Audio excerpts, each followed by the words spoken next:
This episode is brought to you in part by Magic Spoon. All right, look, a lot of cereal getting eaten around here. I don't know how you eat breakfast cereal, but did you know you can eat it any time of the day? You know, like if you want at 11 p.m. to go house like 3/4 of a box of cereal, there's nothing stopping you except for, well, you know, carbs and sugar, and you know, a lot of kids' cereal is just not super healthy. So what if there was an alternative? Guess what? There is. Magic Spoon. It's got 0 grams of sugar, 14 grams of protein, and only 4 net grams of carbs in each serving. It's 140 calories per serving. It's keto-friendly, gluten-free, grain-free, soy-free, low-carb, and GMO-free. And it comes in a variety pack that you can get cocoa, fruity, frosted, and peanut butter. It's, you know, it's meant to taste like the cereal from your childhood, the kids' stuff, but without the sugar, more protein, fewer carbs. Try to make that better for you, am I right? They got a variety that goes beyond that. They got a frosted, they got a blueberry. It's cereals that they will send to your home. And then, if you're like me, you can eat them at like 11:45 at night, and everything's grand. Everything is grand. You can go to magicspoon.com/bomb to grab a variety pack and try it today. Use that promo code BOMB at checkout to save $5 off your order. And Magic Spoon is so confident in their product, it's backed with a 100% happiness guarantee. So if you don't like it for any reason, they'll give you your money back, no questions asked. Remember, get your next delicious bowl of guilt-free cereal at magicspoon.com/bomb and use the code BOMB to save $5 off.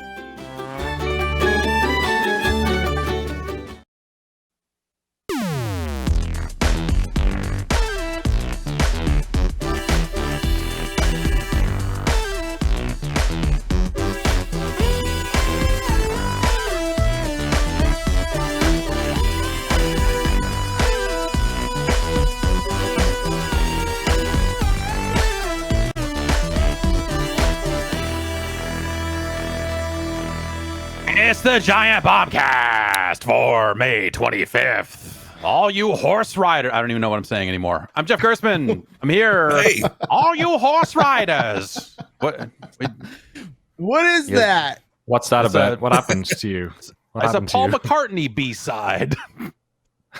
I thought you were doing a horse like riding like a announcer voice or something. No, that's kind of what he's doing in the song. Okay. There's a cloppity, like, and he's like, all you horse riders, and it's some of his best work. I mean, this Beatles stuff, like, fucking give me a break. But Temporary Secretary, this horse riders, it's like, you know, it's same era. I'm your host, Jeff Gerstmann. Hi, hello. It's May 25th, and it's freedom reigns. I don't know. What are we? Jeff Bakalar's here. Hey. How you doing? How's it going? I'm doing real well. I'm feeling good. I hope I'm looking good, and just, you know, riding this energy into the rest of the week. You know what I mean? Yeah. Jan Ochoa energy check. That's the horse meter right there. My partner just got accepted into grad school, baby. Hell yeah! All right. Can't wait for those tuition bills to start coming in, though. Yeah.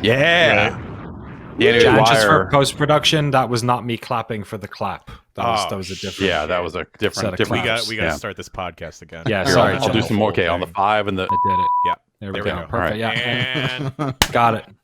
Okay. The dog track thing is the horse riding thing is interesting because I have a problem in this country where sometimes I tell people I worked at a greyhound track, and that's like illegal here, I think, which I didn't know. It's only recently in some. Only recently, yeah. Someone just wrote in. It might have been the week you were out, but I guess like the dog racing in Florida has been made illegal. I think just this year.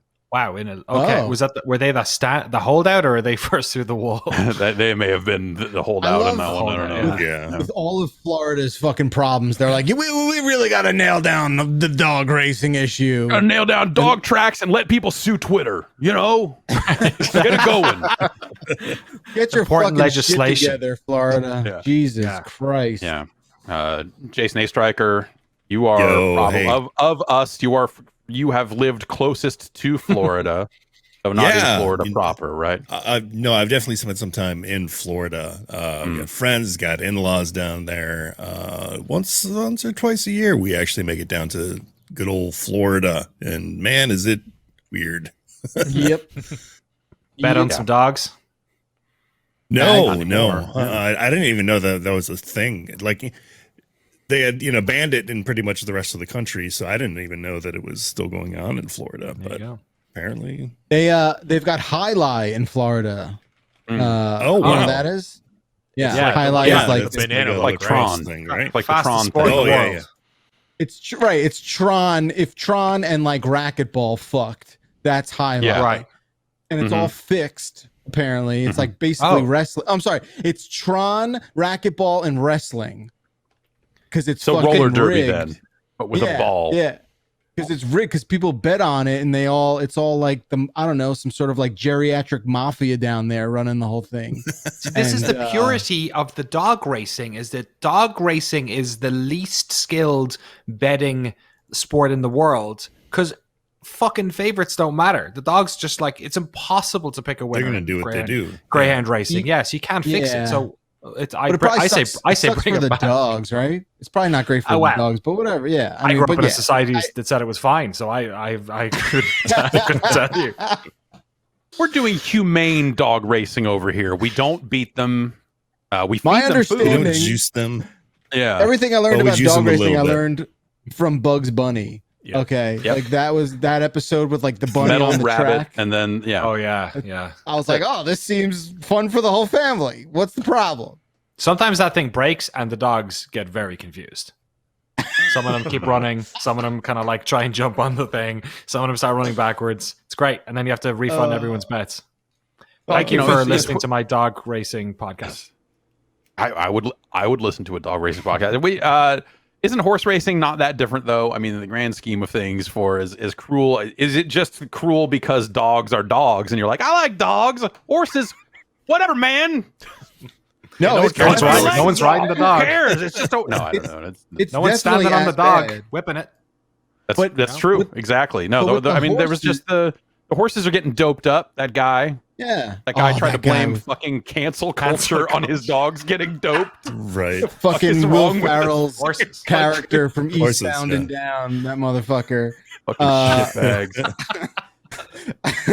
Also, what's crazy with, at least with the horses, like the horses, you know what horse is gonna go fast. Like that's a reliable, like the odds Yeah. make sense with that. I guess you could say the same thing for if someone's really tracking dogs. Someone fast. really out there handicapping dog Dog races, going like, yeah, just like mm. yeah.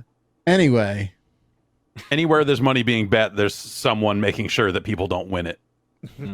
Right? sure. I mean, that's the end of the day. It's a that's dark job if you want to see people spend the money they don't have. Because the people who go to the dog track, at least in my town, were I bet. the people who could not afford to go to the horse track. So it was yeah. it was, Yeah, it was some- OTB, not a great place. Not a great place. Yeah. you meet a lot of not fun people at the OTB. You know? A lot of weird garbage on the floor. We were just like, is There's that inside- it's like- eaten pineapple? What is, why? Huh? It's like, yeah, Yeah. this is an OTB, but during the week, it's a check cashing place. So Gold for cash. Yep. basically, yeah. You got any jewelry? We'll turn that into something. You got to come back when the gold guy's here. Is Tino here? No, gold guy's not here. Sorry, no gold today. We can't take the gold today because he's not here to tell us if it's real gold or not. What does a concession stand look like at a horse track? Is there one? Yeah, no, that's like corn dogs dogs. and Usual fare, right? Nothing usual special? fare, Okay. usual It's like fare, corn dogs like and county fair type cigars. fare. That's it, yeah. Yeah. Oh, okay. As long as they're You, selling got to cigars go there. inside. You got to be part of some like breeders club. No, maybe not. Whoa. Don't like What, that. Is that, the, you know, is that the name of the new dad podcast? Yeah, exactly. Yeah, Yeah. yeah, all these fucking breeders. No, what are they? I mean, like the Breeders' Cup, or like what do they call? What's like the fancy? It's like a golf place has a country club. Yeah. Like, what the fuck does a horse place have? But they got some indoor area that I'm sure that's where you got to go to get your mint juleps and cigars. Like the concession stand is like, all right, this is for the fuckers that got the cheap seats. Here's your corn dogs and your low and brows and your circus peanuts, yeah, right, and all that shit. And then in the other refreshments, it's basically like a speakeasy, is what I imagine it to be. Okay. In the place I worked, show up wearing hats, looking all fancy. They're like, we wore our 50s stuff. In the dog place, it was upstairs was the restaurant, and you had like because I used to take the bets, so you'd have like a little portable machine. You go around to the tables and take bets, and then downstairs was called the pit, and you stayed behind a wire sort of glass box with the money. And they got you out once everyone had left, so that let you know the two clientele that go to. Yeah, or at least so there was no back door out of the betting cage. It was like you were in there until they came and unlocked you and got you out. There was no. Yeah. What if you had to go to the bathroom? Is there like a buzzer you could hit? Like, hey, we're being robbed, or I have to piss. One or the other. Cool. No, I could get out. That's true. Maybe I just wasn't allowed out. Maybe I wasn't allowed to leave the money. Maybe that's what it was. Because they were half worried. They weren't really worried about everyone else. They were worried about you. They were worried about you, like, sliding out, putting the docket wrong, putting in the wrong bet. One time I accidentally had a float that was €50 higher than it should have been. And I was like, I don't know. Yeah, because I was like, fuck. Well, first of all, everyone's gone home. So whoever lost that money is gone. And I was so worried because if you were out by 10 quid, you'd basically get fired. And I was like, do I steal this money and keep my job? Do I hand it in? It was like a fucking Fallout quest. I didn't know what to do. So I walked out of there with $50 more than I probably should have that day.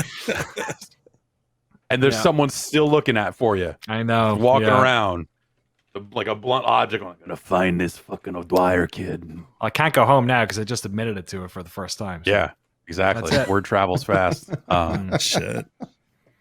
Well, that's why I keep most of my gambling to virtual worlds and fake currencies, like Bitcoin. And that's why I've been playing Tower Unite. Oh my god! What? Why is this coming up now?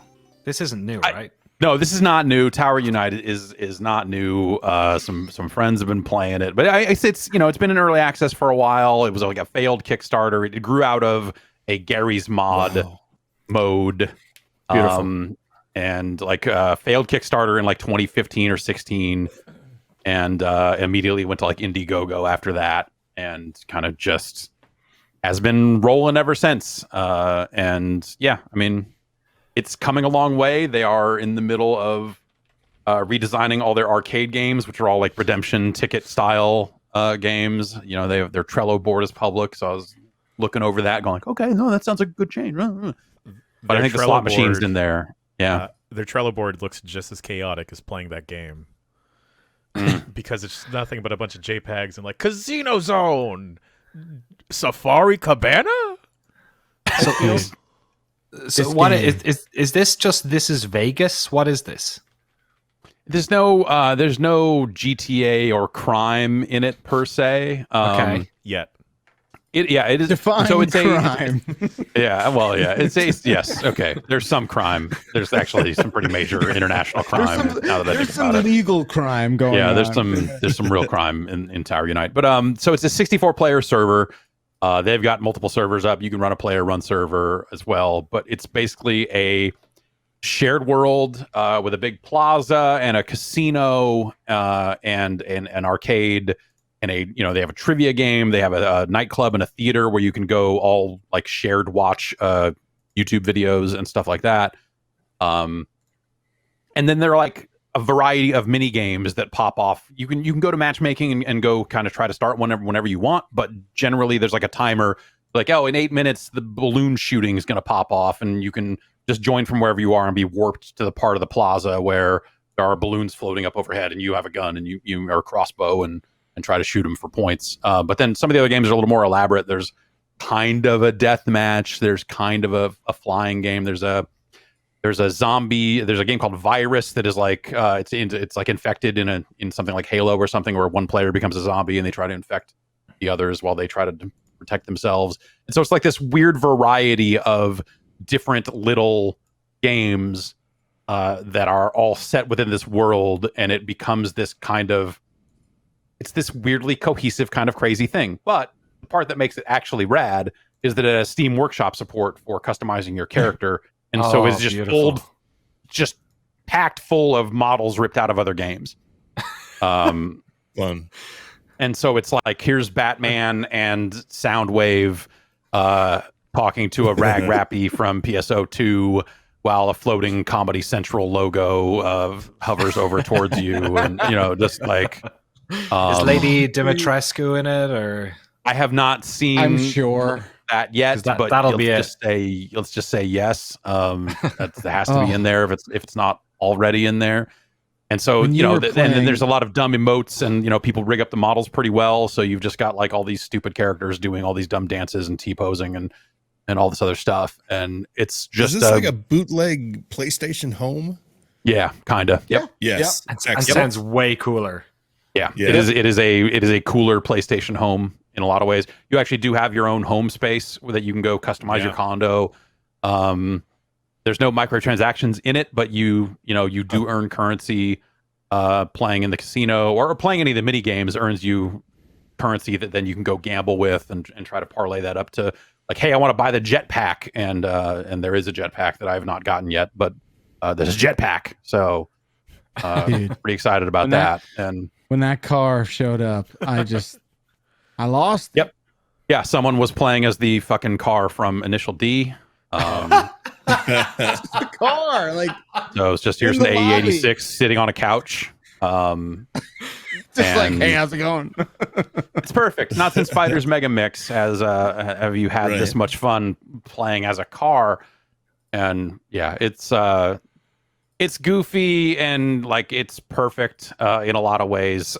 And it's $20, and it's just a good relaxing time. I wish that these slot machines were a little more complicated than they are, but it's still pretty good. And there's obviously like a social aspect of like, hey, let's come back to my condo and we'll watch YouTube videos. Like if you're into that thing, they've got VR on their roadmap, so maybe they eventually get to a point where it starts to intersect with like a VR chat a little bit more closely. Because VR chat is some of that stuff in terms of shared social space and games that you can play together and all that sort of stuff. Like that is very much what VR chat is kind of has been building for some time now.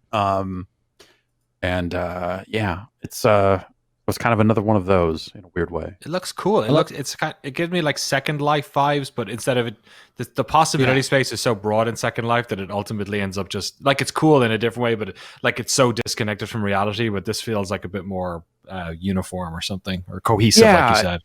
Yeah, you're right. Yeah, it's kind of reined in a weird way. Well, I don't know. Like I feel like every time I try Second Life, like Second Life has like.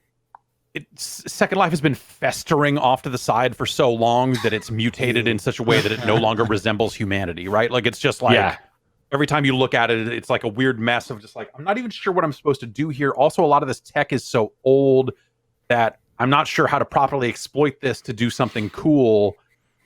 And it's just kind of like, I feel like every time I look at it, it's just a disaster and I don't know how to engage with it. Whereas like Tower Unite and VR chat to a certain extent, I think is, it hasn't gotten that far out of control yet that you can still look at it and go like, okay, I understand what I'm supposed to do here to have a good time. Whereas like Second Life, is like I said, it's gotten too far away. Like it's I don't know what Second Life is anymore. There's still some politician holding events in Second Life, like they think it's like 2002 or something. There was a really good article. I think it was Vice a few years ago. Somebody put together an article where they did tours of all the college campuses that were built in Second Life that are now like, because they were like running courses in Second Life and like a bunch of, but they're all abandoned now. But they're still there, so you can they're still just like overgrown. With like some of them are like accidentally still streaming stuff, and like it's just such a strange. Yeah, that's where my partner got accepted. Congrats! Yeah, congrats. That tuition is going to be more than money. Then you have to pay a certain amount of soul tax to engage with Second Life that deeply. So when you loaded up this game, right? You pop into this server. It's like a ghost town. We're just like, where is everybody? What's going on? And then the second he walks into the casino, there's like 13 people just huddled around all these slot machines cranking away. We're like, oh, of course, everyone's just like going nuts on these rip-off Wheel of Fortune slot machines. It's so good. Yeah. Yes, and it's a real ripoff of the Wheel of Fortune slot machines. It's excellent. To it's pretty good. Yeah. And the best part, this game is called Tower Unite. We are underappreciating that phrase. Like Tower Unite is such perfect nonsense. Like it describes this game so well, but what does that even mean, Tower Unite? So it's because it's the follow-up to Gmod Tower, the Gary's Mod mode. And so this is like Tower Unite, and you can unite it more easily, I guess. But it's like Unite is in the present tense. It's like all right. I'm here for it. I love it. I love the name. We're going to start holding this podcast inside Tower Unite. That's the yes, please. That's the dream. The next step. This is great. This might be the part. This is basically what you've described is the part of E3 I'm going to miss this year. Is just being stuck in a hotel with a bunch of people, bored, and I mean, there's no slot machines, but basically just trying to find some way to have some fun in between work. Yeah. Well, one of the emotes in here is just vomit, so it's a lot like it's a lot day like 3. Hanging out. Yeah. Day 3, JW Marriott, 2:30 in the morning. God, that whole bit cracked me up so much. I don't know. I couldn't stop laughing watching you play this game. You're just like a gigantic Was this duck, UPF? not moving. Yeah. Wasn't the duck not moving for like a while, and then all of a sudden it just puked. Someone puked or like a robot puked. I don't know what it is. Oh, this game. Yep. This game's got legs. It's good. Yes, it does, and it's early access, so they're still working on it. Yeah, there's a laser tag in there that I haven't tried yet. That I assume is just just deathmatch at some point. Like kart racing. That might be. I found an inner tube and went floating down a body of water for a while the other night. Like, that sounds so fun. Yeah, man, I wish I had this a year ago. This seems like exactly what I needed during the pandemic. Yeah, during the worst, definitely. Yeah. It's still useful. Seems like the big game everyone took a look at because they've made it pretty free here for a while is Knockout City. Yeah. What's the deal? Is dodgeball action?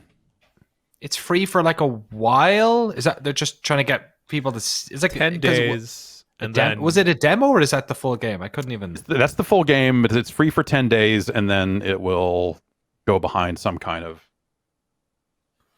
It'll go back to being paid, and I think they've got a base version and a deluxe version. But I don't know if it's because it's on Game Pass right now as well because it's part of EA Play, and so take it off of Game Pass. Then it might stay on Game. It might be a situation where if you're on Xbox, it's still part of Game Pass, but on other platforms, I would think so, like Origin and Steam and stuff like that. That it goes away. I don't actually know. I could be completely wrong about that. I should say. It's neat. It's a 3v3 dodgeball game. Jan, you played it when we were doing stuff on Friday. What do you think? Have you stuck with it?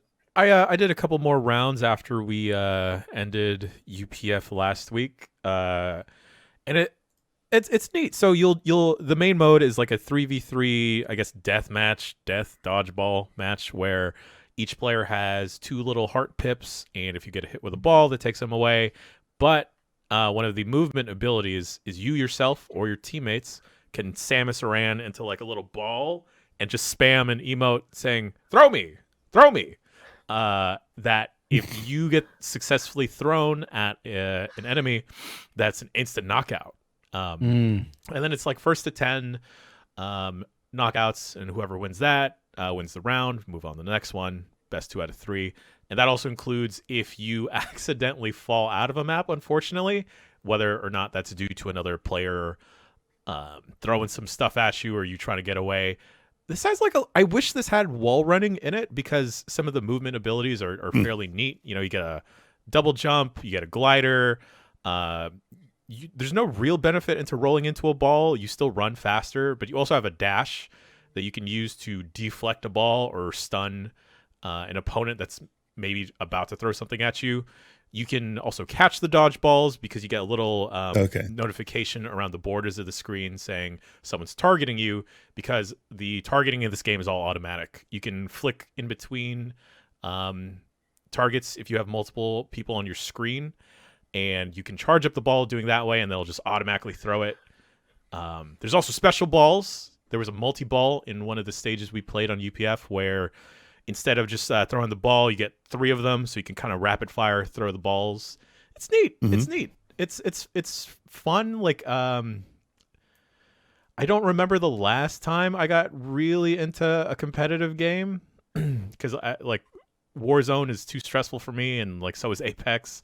But this had a light enough premise to maybe I'll do a couple more rounds, stick with it a bit. Cool. Yeah. I messed with it a little bit as well, and kind of it feels like it's in the same bucket as like a Destruction All Stars, but I think it is probably got a little bit more going for it than that game did. It's weird. I think the controls are weird. It makes sense for the things you can do in that game, but it's like the double jump is strange because if you double tap jump, you pull out a glider and you kind of glide down. But if you hit either of the 2 face buttons that are not dodge or whatever, there are 2 different double versions of a double jump. But then those are the buttons you would use to curve the ball on a shot, which is why they're there. So at first glance, you're like, why would they do this? Why would there be 2 versions of a double jump? Why would it not just be on the jump button? And it's like, okay, those are also the animations are what you use to kind of curve or lob the ball. You put a little jazz on it. Okay. Yeah, you put some jazz on it for sure. You jazz all over it. And yeah, so like once I kind of got my head around that stuff, I was like, okay, that's cool. It just needs. It's one of those games I feel like I wish it had like 20 more maps or something like that. Yeah. Like it's like more variety there. And I agree with you on the kind of the wall running. Like you can air dash, like you can do the dash while you're jumping, which is fun. And I think the movement's pretty good, but I do think more games need a good wall run. The maps feel like they are built for wall run, right? Like that's the thing. It just seems like they should be there. Not for gliding, which is weird because that seems to be really, like sort of that's the weird thing, because like they'll have like the steam vents type of thing that'll like propel you if you're gliding, but it doesn't really add any verticality to it. It just boosts your speed. And the gliding's kind of slow. Like I found a lot of times there's no real benefit to like being a sitting duck gliding because I think they can still hit you. But I think you go at the same speed as if you were running. Like it's not. So sometimes I just fall off the glider just so I could run and at least have a bit of cover. And catch. Can you catch while you're gliding? Oh, that's a good point. Yeah, maybe. You'd want to be able to at least try to stop an incoming attack that way. And also, I think the other thing is I don't like the art style. Like as I started going through the different pieces, it's like if the people making Splatoon were targeting. It's like if the people making Splatoon had no idea what cool was. It's like I'm trying to like it's like my head was it's Jet Set Radio, but designed by the people who do those Bratz dolls. You know, with the big eye. It's like as you were saying, I was like, yes, it's like Jet Set Radio, but if the cops designed it instead of the graffiti art. But yeah, there's just something real uncool about the look of it. Like there's just I don't know. They look like Paw Patrol humans in a weird way. I don't know if this like does anything for you, but it's weird. Yeah, that's doing something for me. Keep talking. Well, they kind of say like, oh, make your character cool. Like every character looks cool. I could not find one character that I put together that didn't look kind of dorkish. Like with all the selections they gave. Yeah, it was kind of like, ugh.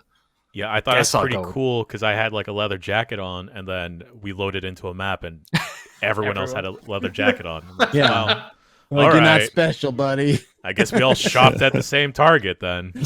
Yeah. But hey, they'll fill it full of more purchasable skins and all that other stuff. Right. And maybe they'll figure it out. Gosh, what else? I took a look at So they put out these 80s. There's something about the term 80s action star. Like when they go like, you guys like the 80s, right? There's something about that as a concept that is really starting to rub me the wrong way. The further away we get from the 80s. But Call of Duty added Rambo and John McClane to the game. And I spent some time looking at those and go like, should I spend $20 on John McClane? Should I get that? Should I do this? Should I do that? And $20. Wow. I backed away from it because I'm just not playing much I'm not playing much Call of Duty, period, right now. Yeah. But presumably Warzone will carry forward and those purchases will linger for, ideally years to come. I would hope that they would honor that until they don't. But I would think that would get to a place where they are supporting those skin purchases for years, and they've said, hey, these are going to be limited time offers on this Stallone and Bruce Willis skin stuff. And so I was just, it's going to be more than $20. No, I think they're going to just pull it. I think the implication is they're going to pull it out. They won't be for sale anymore. Presumably, right. you will, if you bought them, you can still use them. But so it's like this weird thing of like, well, presumably Warzone will last for another few years here before it gets replaced with a new battle royale game where the whole thing crashes and burns, whatever. So if I don't buy it now, what if I get way into this game 3 years from now and I want to play as fucking John McClane? I know. Wait, is it $20? I was like, I'm a fucking idiot.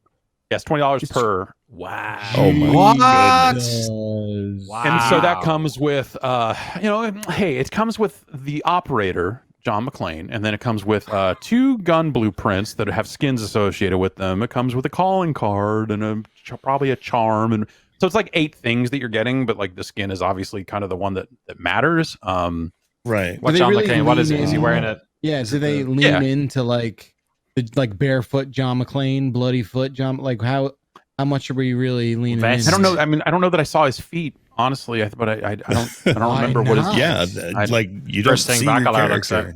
Yeah, because I'm not a sicko. I'm here for authenticity. He's barefoot that entire movie. Let's not forget. Yeah, that's outside of like the first like 10 minutes, and then they've done some limited time of stuff where like there's some kind of Nakatomi Plaza thing in the Warzone map. Cool. I'm not sure how detailed that is because I haven't actually played it. Now I'm turning on my PlayStation 5 so I can tell you about John McClane's feet. Is that? Yeah, I want to see that feet. Is that what we're doing? If you could angle your camera towards his feet, that will be okay. Yeah, we can describe it in excruciating detail for the listeners on the podcast version. Mm-hmm. What I'm more interested as well is like I want to know the dirt on that deal. Where's that? What did this look like that this shit is $20? That is not too far off from what these things cost normally.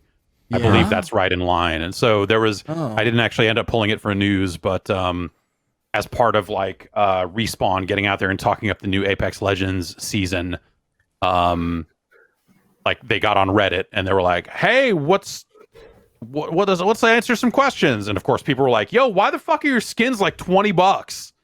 And they're like, but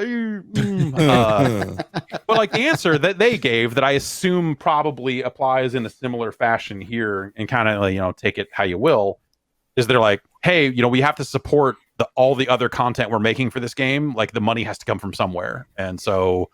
Like we are always, and of course it's we're always listening to feedback and doing this and what's going on with this and how much does this stuff cost? But like they kind of look at it as like, this is, I'm paraphrasing, but it's like, hey, it's a free to play game.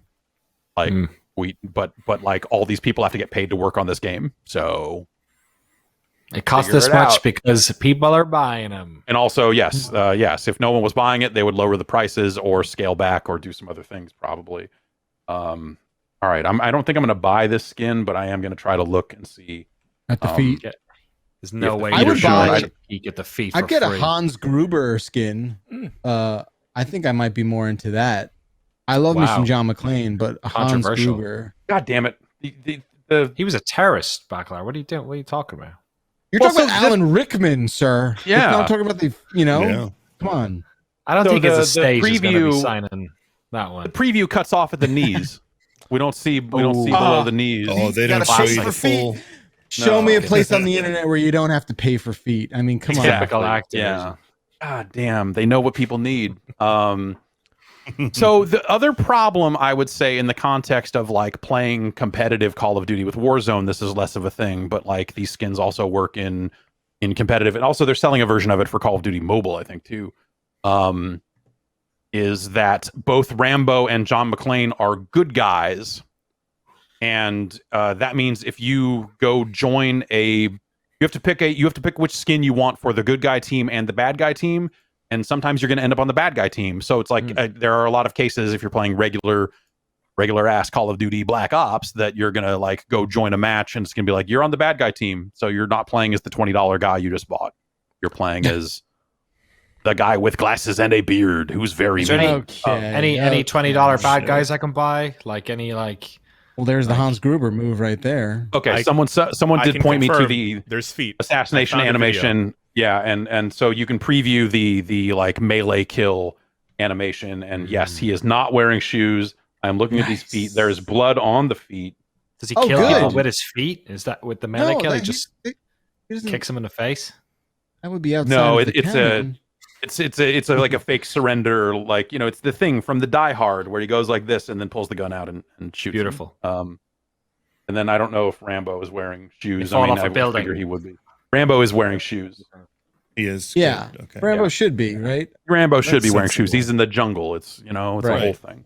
You can get all kinds of bacteria in the jungle. Yeah, you get foot malaria from that. Stuff. Yeah. So I don't know. Like I feel like if I was playing any amount of Call of Duty on a regular basis right now, I would have bought the Bruce Willis skin. Because I'm a fucking idiot. And there's no reason to buy that, except for the part where they said it was a limited time offer, and I was like, well, shit. What if Call of Duty's really good next year, or Warzone gets really good again next year, and I get way back into it? I will want to occasionally pull this out and be like, I bought the dumb thing when they were selling it, and they don't sell it anymore, so now I'm cool. Like, I don't know. It's a disaster. I'm sure that they're like on staff economists and all the monetization people listening to this and going like, yes, We yes. got you. Yes, we've got this guy. Just give it another 3 days. He'll launch it back up again and make the purchase, and he won't even know why he did it. So that's the road I'm on. Nice. It's a bad road. It's a dark road. And I think we're going to take a break. How about that? And we'll come back Yeah. with the news. None of us did Biomutant, right? We couldn't get it. No, we did not have. I literally just got an email about Biomutant about 3 minutes ago. So I think it only unlocked an hour ago on yeah. everything, so I couldn't even get some I am time in possession of Biomutant, but have not tried it yet. So Same. yeah, I'm hearing very mixed things about it. Yeah. For a game that seemed pretty Yeah. promising, the actual full product sounds like pretty hit or miss. But Yeah. we'll see. Let's come back. We'll get into the news after this.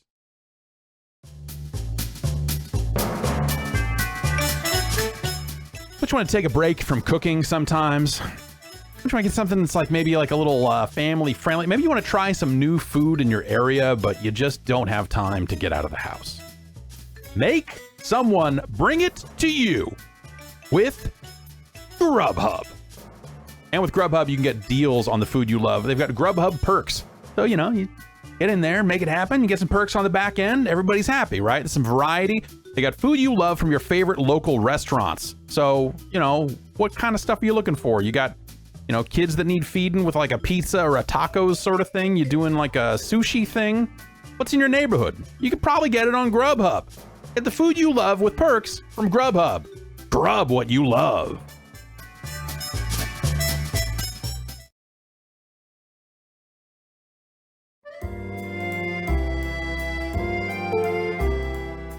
Magic Spoon, let's talk about it. We were talking about it earlier, but hey, it's still here. It's still cereal that comes to your home. And unlike the cereal that, maybe you grew up on, if you're getting that sort of stuff to these days, like I might be, you can do better. Magic Spoon has 0 grams of sugar, 13 or 14 grams of protein, and only 4 net grams of carbs in each serving. And hey, It's only 140 calories per serving. Magic Spoon is keto-friendly, gluten-free, grain-free, soy-free, low-carb, and GMO-free. They've got a variety pack that you can get your hands on that comes with cocoa, fruity, frosted, and peanut butter, and they have more flavors other than that. So on the back end of this, if you're like, hey, I want to try some other stuff, they got a few other ones you can get into. They got that peanut butter. They sent this out. They sent the peanut butter out. They sent a bunch of them out. I've been checking out. Look, I'm a person who I will get into cereal. And when I get into some cereal, I get into some cereal. It's not like, hey, let's have a half a bowl here. No, it's like, hey, let's just take care of this box of cereal and then move on with our day. Big bowls around here. So cutting down on the sugar and all that other stuff, probably not the worst idea in the world. Am I right? Hey, go to magicspoon.com/bomb to grab a variety pack and try it today. And be sure to use this promo code BOMB at checkout to save $5 off your order. And Magic Spoon is so confident in their product, it's backed with a 100% happiness guarantee. So if you don't like it for any reason, they'll refund your money, no questions asked. Remember, get your next delicious bowl of cereal at magicspoon.com/bomb and use the code BOMB to save $5 off. And thanks to Magic Spoon, sponsoring this podcast. Hey, nice.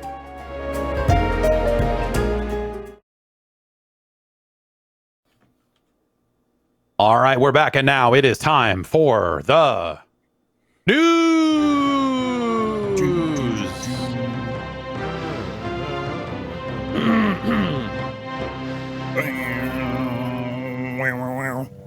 This just in, E3 is a couple weeks away. This also just in. Oh, God. The shit show. They're calling it the shit show this year as well. Yeah. No, it's not E3. It's just they shit wanted show. to one up. They're like, we've heard a lot of people use words like game mess in the past, and honestly, we've decided to ratchet things up another notch. Welcome to the shit show. So we're at that weird phase where there's kind of a desire for quiet as they get ready to make some number of announcements, and so we're firmly in the leak zone. Gross. So there's I think there's some stuff you can buy for that. Get your towels ready. Yeah, get your towels. It's if you're in the leak zone, you will get wet. Wear You may dark get pants. soaked. Yeah. Bleh. Wear darks. No, Danny. Danny. That's I'm all for it. Cover me in your leaks. right. Finally, yes. Okay. I keep A hearing the wrong podcast full of thing. piss freaks here to talk about video games. Good, I'm glad the foot part's over. Now we're into yeah, the real gold. finally. The gold. All this disgusting foot stuff. Get into the stuff that really matters. Man, that just took first place for the podcast title. I was going to do Breeders Club, but Oh, just piss place? Is that what's happening? Yep, Or piss? Okay. they'll play well on YouTube.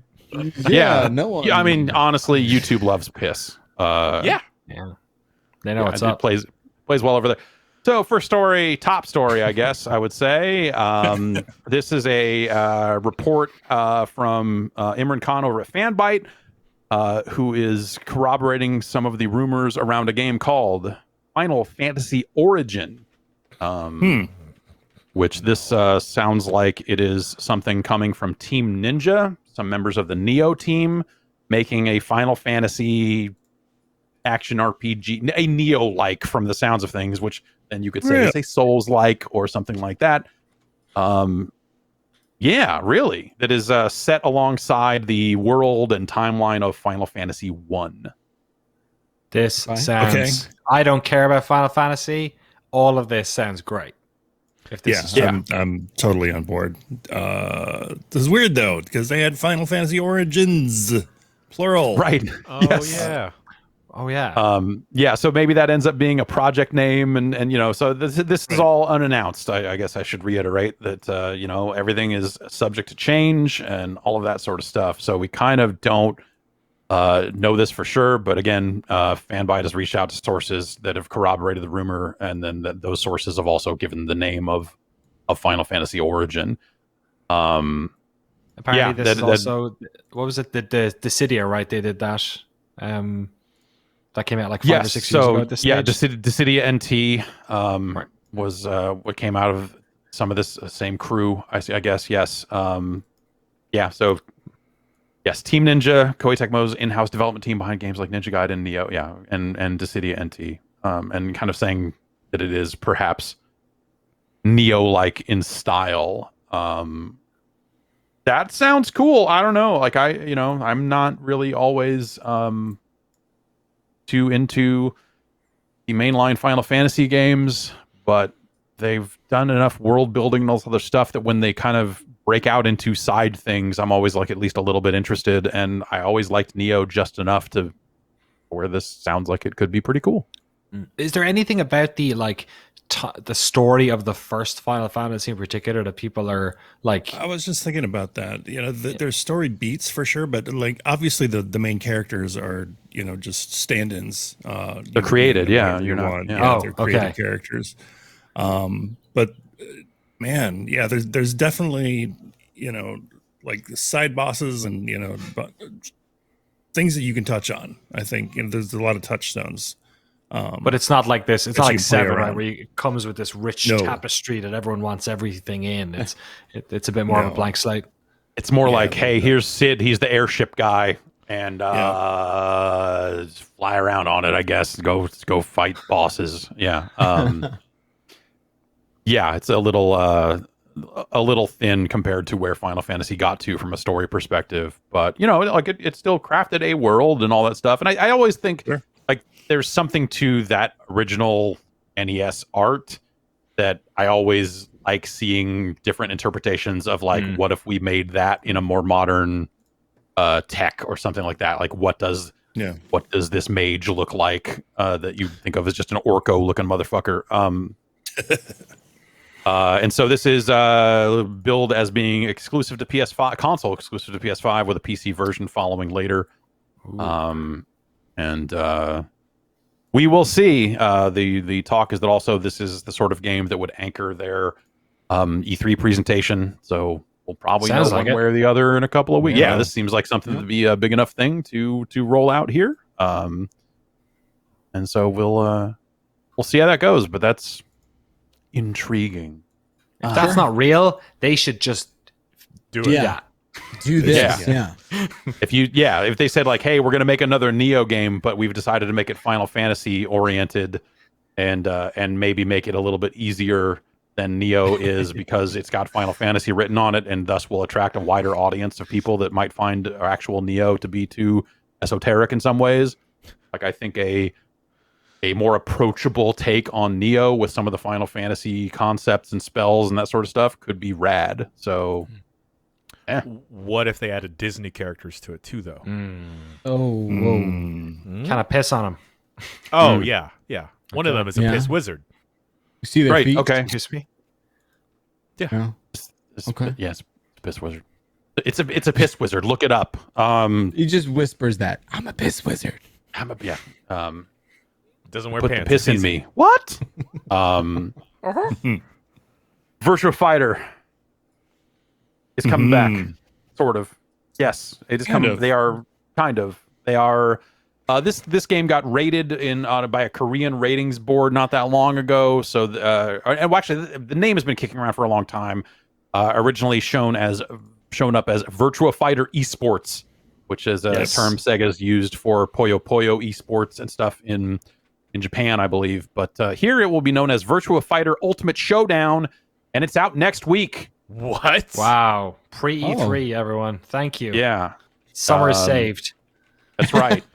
This is coming to PlayStation 4, where they call it a console exclusive. So maybe you wonder, does this make it to PC at some point? And presumably it will run on a PlayStation 5. I think there's been a lot of hand-wringing about the wording where they're saying like, it's a PS4 console exclusive. And you're like, that probably means it runs on PS5. It probably just means it's not coming to Xbox. Until it comes to Xbox in a year or whatever. Or if it even does, the main platform for fighters is definitely PlayStation right now. Right. Yes. What do you? That's not to get too sidetracked here, but what do you think it would take to change that? If you were Xbox and you wanted to kind of crack that nut and be like, we want to be the dominant platform at tournaments and stuff like that, do you think? For TOs, I could see the size of the Series S and how easy it would be to lug a bunch of those to a tournament. And Series X even, I think, is probably easier to transport than a PlayStation 5. So maybe that matters. But at the end of the day, they just don't have the games. Yep. Right? Yeah. Yeah, that's it in a nutshell. And, we can talk about size all day, but in this case, I really don't think it matters that much. I mean, granted, we are talking about hundreds of consoles and stuff, but they're stationary. They don't get moved around a lot once they're put in place. It's not that big of a deal. I don't know what it's going to take, other than just having the library, right? Mm-hmm. Yeah, and there's still plenty of games that are only coming out on. And it's always that thing of like they come out on PlayStation and then PC, and then rarely make their way to the Xbox. I mean, like Dragon Ball came out over there, like MK does, obviously, but like there's still just too many games they're missing. There's never I try and think back. Oh yeah. I try and think back to like what caused the initial shift, because it was the 360 for a long time was the console of choice, even amidst Red Ring issues and such. And well, that was it just switched to PlayStation. How much of that was driven by input? Because it wasn't the PS3 weren't PS3 versions of multi-platform fighting games typically like one frame behind? Like something in the input stack or something. It was on a game by game basis, I think in cases of like Marvel or something like that, and maybe Street Fighter, it was just that would be enough to kill it. Yeah, right. Yeah. Now that I think about it.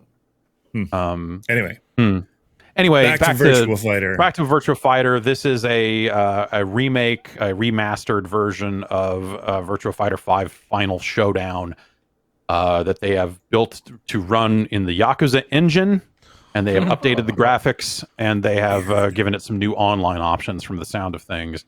And so, it's like AM2, like whatever AM2 is these days, the original team of Virtua Fighter fame is attached to this, and then also the Yakuza studio, the Ryu Kotoku, whatever, I'm pronouncing that wrong, I'm sure. They are also touching this as well. I'm excited. I like whatever, man. VF5 is a great game that I didn't play enough of when it came out, because when it came out, it didn't have like amazing netcode. So if this thing does the job on that front, I am more than happy to play a fuckload of Virtua Fighter 5 this summer. That sounds like a good ass time. So like, man, I'll have to hook a fight stick up to a PlayStation 5. I don't think I've done that. I pull out my. Some of them aren't going to work. Like it. Well, no, it should. This should work because it's a PS4 game. A lot of.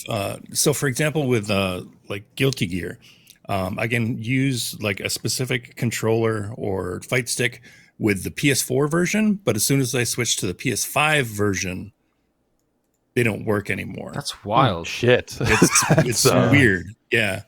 So until they enable that stuff, it's kind of a mess right now. Yeah, because I'm trying to think, has anyone issued a PlayStation 5 native fight stick yet? They probably haven't had to, because there aren't. Haven't had to. Yeah. Yeah. There's no PS5 version of this game coming out, though, right? No, yeah, so it should be fine. So, but Guilty Gear is out like the 11th, so we're like a couple of weeks away from a PlayStation 5 fighting game being in stores. I don't know. Well, yeah, that's an interesting one. I wonder if if that'll be a stick by stick thing, if some will work, or if it's just going to be across the board. PS4 won't, or I saw someone in chat saying that they have a PS4 stick that does work. That does work with Guilty Gear, or at least the last demo. I guess we'll find out in a couple weeks. On the PS5 version specifically. Okay. What, Andogar is saying in chat, but maybe that is a weird case by case sort of thing. Yep. High hopes for Virtua Fighter though. Yeah, they got to nail that netcode. Yeah, and hopefully, like, this is the sort of thing you just look at and go, like, if they really nail this, then let's open this door. And let's make a VF6. Let's get it going, and finally make it happen. This all seems like it loosely attached to, like, hey, it's like a big anniversary year for what's it, like the 60th anniversary of Sega. Yeah. this year. Oh, geez. So Oh yeah. 30th for Yeah, right. Sonic too. 30th for Sonic. Yeah, it's disgusting in a lot of ways. Yep. Yeah. Tony Hawk. Let's talk. Let's wash away the Sonic the Hedgehog bad vibes by talking about good video games. Is there a new Tony Hawk happening? If you ask the drummer of CKY, Jess Margera, brother of Bam Margera, he believes that his band CKY will have a song in the new one, which is the quote given on a podcast last month called "Behind Closed Doors." Video Games Chronicle found this and picked this up. And here's just here's the exchange as pulled by VGC. They say the interviewer is asking, I'm assuming you guys were on at least one of the Tony Hawk games, weren't you? Yeah. And the response from Jess Margera is, yeah, and I believe we're doing the new one coming out too. Beautiful. All so right. that would mean 3, right? Because 96 CKY Quite Bitter Wings. Yes. CKY had a song in 3. And so this isn't necessarily a new Tony Hawk per se, but it could very well be a remaster of Tony Hawk 3. The best which is one. The best one. What Activision should be doing. They should goddamn do a remaster of the remaster of 1 and 2 is so fucking good that if they don't do 3, even if you take that team and devote them to Diablo, fucking, you gotta make this happen. The people need it. Do it for the culture. Gosh. Yeah, this is potentially very exciting because I don't think, because there's still versions of that 1 and 2 remaster that are not out yet. I think like Switch is maybe not out yet, right? Wow. Oh, really? There's some platforms that I think maybe haven't hit. I could be wrong. So somebody's working on them somewhere. Yeah. Yeah, I don't know who is doing this. Is it just now? Is this going to have a Blizzard logo on it when it comes out? Who can say? Like who? Maybe it doesn't matter anymore. But my view is that they should do this. Well, If that is 10 on GameSpot. 3 and 4, right? They'll just do 3 and 4. Is that the idea? Yeah, They'll do 3 if plus they did, 4? they could just do 3, like 4. Fine, do it. It's okay. It's still a hell of a game, but also I think I would rather they just do 3 and then do like a Thug 1 and 2 pack. Okay. And then stop. You could skip 4 if you want to. 4 is fine. It's not bad, but I have a weird soft spot for American Wasteland, though. I don't know why. Which was the one where you could slow it down and do all the tricks Project with 8. the stick? Project 8. Yeah. I think That was all right. kind of like that one. It was all right. Yeah, It was different. The Never weird tried. mechanics of the slow down stick flipping stuff felt a little I guess tacked on. Like that was that the one where they had 3 different career paths and it was like you can go with Mike V and then he's the guy who's going to teach you how to put ramps down to jump over cars and shit. And then here's another skater and you follow their career path and you do that might have been American Wasteland. I don't know. Remember At that some point those HG? last few run together. You could Yeah. combine, like it wasn't just like doing leg flips, like you could shove it into a hard flip. Yeah. It was just like absurd, but Of course, Well, everyone can do that now. Would That's be on the board. They'd be above the board, but the board was then doing things that you were not touching it with. That was great. I just really, there's something about that really got to me. I bought into that gimmick in a big way. Yeah. It was kind of it was neat. It was neat. But whatever, man. 3, and then everything after that was superfluous. Most features they added after that, you were like, this is fine. Was Like, the you wall guys plan? solved this problem in 3. 3 they added the revert, right? Or was that the wall plant they added also? Yeah, they added the revert, and maybe that matters less because every game after 3 had a lot of that. So wall plant came later. Like 4 had spine transfers. 4 was where they made it so you could pull both triggers and do the spine transfer, and so that stuff was in the 1 and 2 remaster. And going back to those levels with that feature set of the wall was cool. plan and all the other stuff is actually cool. So having that full move set, I think the only thing they're missing is what's the not a spin, right? I mean, you could I think used to be able to like jump on a pole and hit triangle and like R2 and just spin on a pole. which is a real Why dumb. not? It's a real dumb move, but I mean, you got to put it in. Got to put it in. Beautiful. It's Jeff. I know it's 60 years of Sega, but it's almost 20 years since your 10 out of 10 Tony Hawk 3 review for GameSpot. Yeah, that was 2001. That Tony Hawk 3 is Tony Hawk 3 is almost 20 years old. That was the second 10 given on GameSpot. Wow. After Ocarina of Time, so I guess I gave. Well, it was Chrono Cross somewhere in the middle of that, or was that come after? No, I guess Chrono Cross would have been in the middle of there, so maybe it's the third 10. The second one I gave. The second real 10. second real 10. Yeah. Chrono Cross has always been a bit of a Checks out. They're putting Tony Hawk in Subway commercials. They're laying the groundwork because there's an entire generation of people who really kind of don't know who that guy is. And you know, they got a real goofy but kind of funny Subway commercial hanging out there now. So hey man, his NFT sell the NFT. Good. Yeah, I was gonna say because they did. Is it like the last 720? Like the last 900 he's going to land or something? Yeah, is that the NFT or whatever? Yeah, something. Oh God. Yeah, 720 indie or something. I forget. I forget what the trick actually was, but yes, they've commemorated that in the dumbest way possible. The Tony Hawk 5 of blockchain technologies, the NFT. They're going to make it do time splitters while we're talking about old shit. They're going to make a new time splitters. Talking about this for years. What are you talking about? So now they have a studio.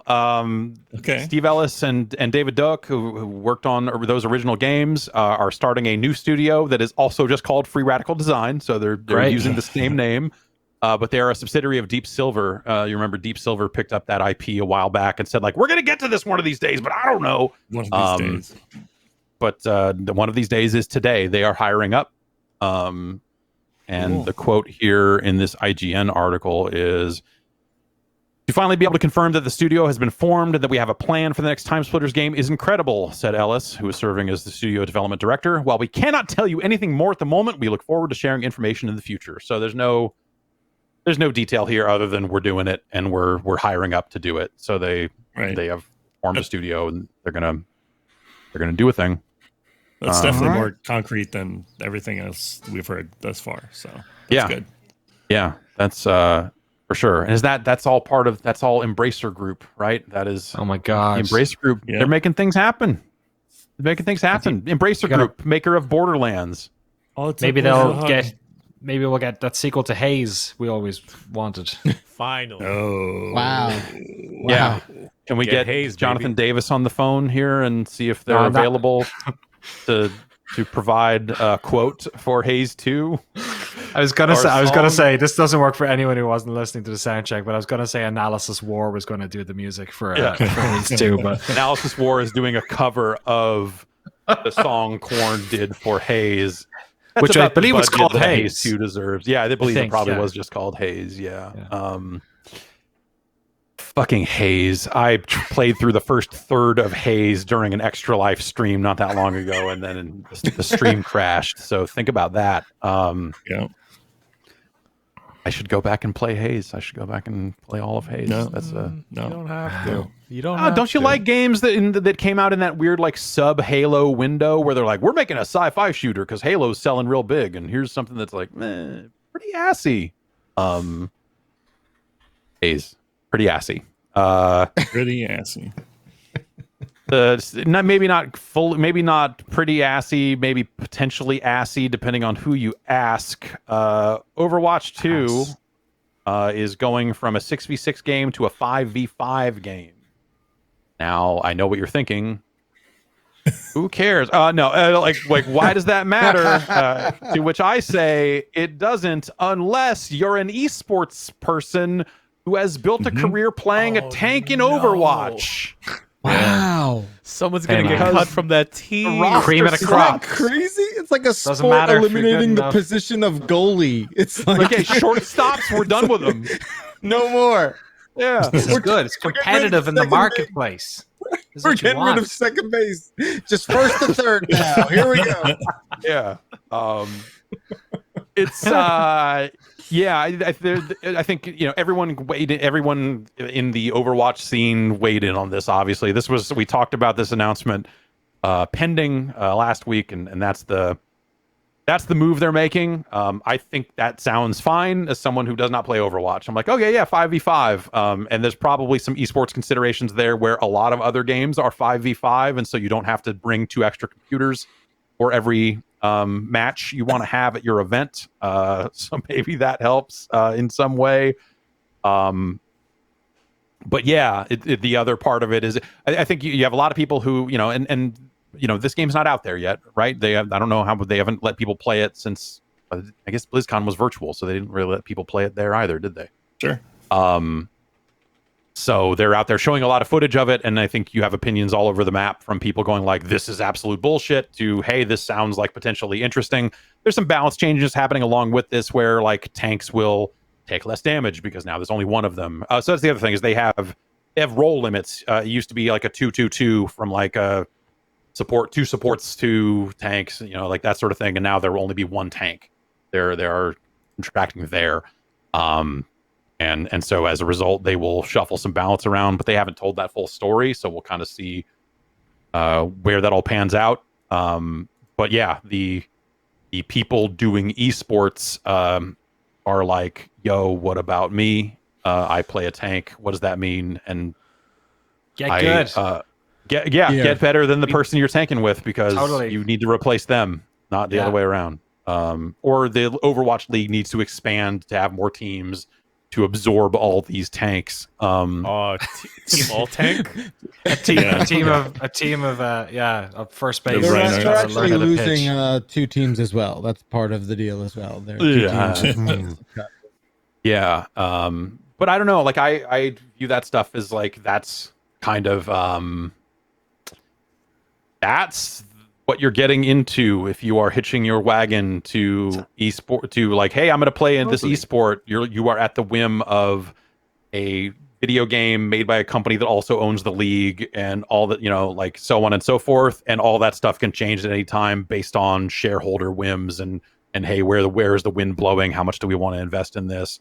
Like you have to look at this stuff and go like, hey, shit's going to change and maybe my skills are not going to be relevant anymore to the game. So I can't, and also I think Overwatch probably got into some of the trouble that it got. Well, trouble, but I feel like Overwatch became less relevant the more it focused on competitive and the more it focused on esports specifically. It really seems like that's where a lot of people kind of jumped off of it. Yeah, that's what happened with me. I was like, Ben and I were getting really into Overwatch, and then like the competitive stuff started popping off, and it was like, there's no fun anymore.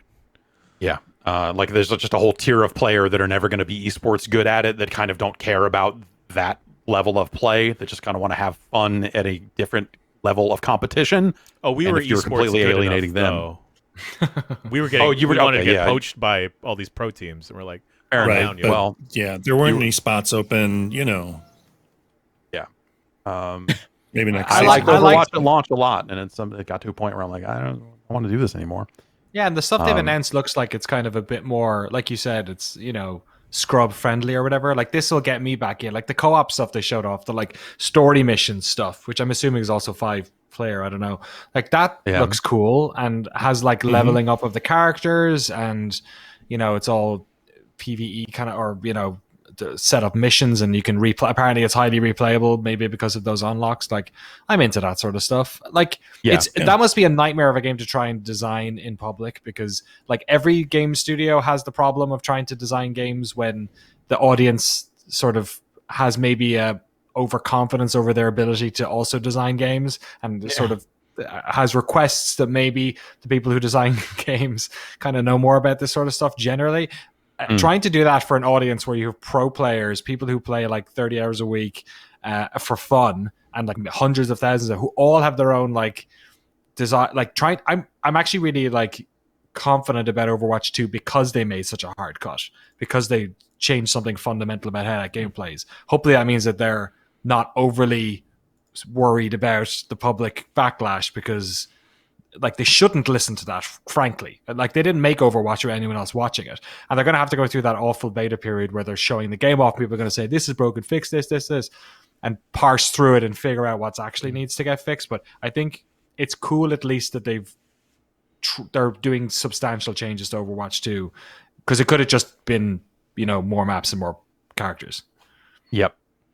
Yeah, definitely. And I think you have to consider the larger audience, because like it's that sort of thing where we talk about with fighting games a lot too. But if you're only making games for that top tier competitive player who's going to go out to a tournament, who's going to care about Overwatch esports and stuff like that, like you're just limiting your sales at a certain point. So like just as a business, especially a company that is Activision, who is, really trying to turn that money crank, they've got to look at this and go like, how do we make a game that appeals to that wider player base that bought Overwatch 1? Because we're just not seeing the hype ain't there anymore in the same way. That's not to say that Overwatch League is not doing or has not done in the past amazing viewer numbers and all this other stuff. Like there's clearly an audience for that sort of stuff, like the people playing it.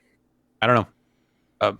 Anecdotally, it just seems like I don't know anyone left who is like actually genuinely happy with where Overwatch is at. So they probably have to do something. I don't know. But again, that's anecdotal. Like, the 5 people I know who got way into Overwatch don't play it anymore is like where I'm at with that. But it seems like they need to do something. Also seems easier to grab 4 mates to play a game than 5. That seems to be like a significant, think about other games. Yeah. Like Valorant's 5, right? And yeah, I believe so. Yeah. Dota 5? Dota's 5. 5? Yep, Dota's 5. Yeah. So I don't know. It just seems like maybe it's if you got a group going, you don't have to invite Derek anymore. Screw Derek. Fuck Derek. Suck it, Derek. I mean, they should have just cut all the way down to the Destiny number, and just gone to 3, right? I mean, it's easy to put together 3 people.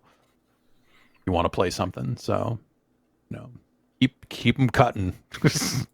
No tanks. How about that? No tanks. Yeah. No tanks. No tanks. What's that game even do? I don't know. We'll see how that all pans out. Also, that game's not out anytime soon.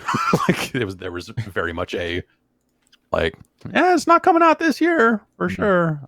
So we'll see later. Looks neat. Yeah, potentially for sure. E3 registration. Don't do it. Yeah, Is it time? Yes. Yes, so it is open to media right now, but they are opening it up to fans next week. Fans who want to register for E3. I don't know why anyone would do this. You do this? To get on a mailing list and spammed, I feel like is the only real accomplishment you'd have just here. has not. Yeah, so that's that. The ESA has not done a great job of explaining why you would do this. And we're 2 weeks out.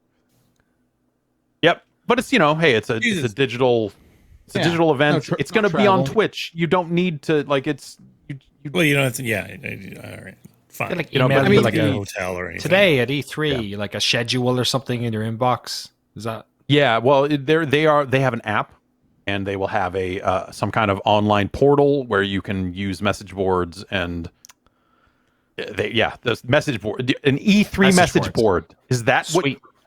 what the people want? Can I have a Yeah, sig? I mean, No Can one's I- got one of those already. No Yeah. one's got a message board or any place where they can type opinions about video games into it. Like they're like, I'm going to type on the PHPBB official. Yeah. Yeah, I'm going to go over to E3's PHPBB and Perfect. exploit that and dox everyone that uses it and pull all their info out.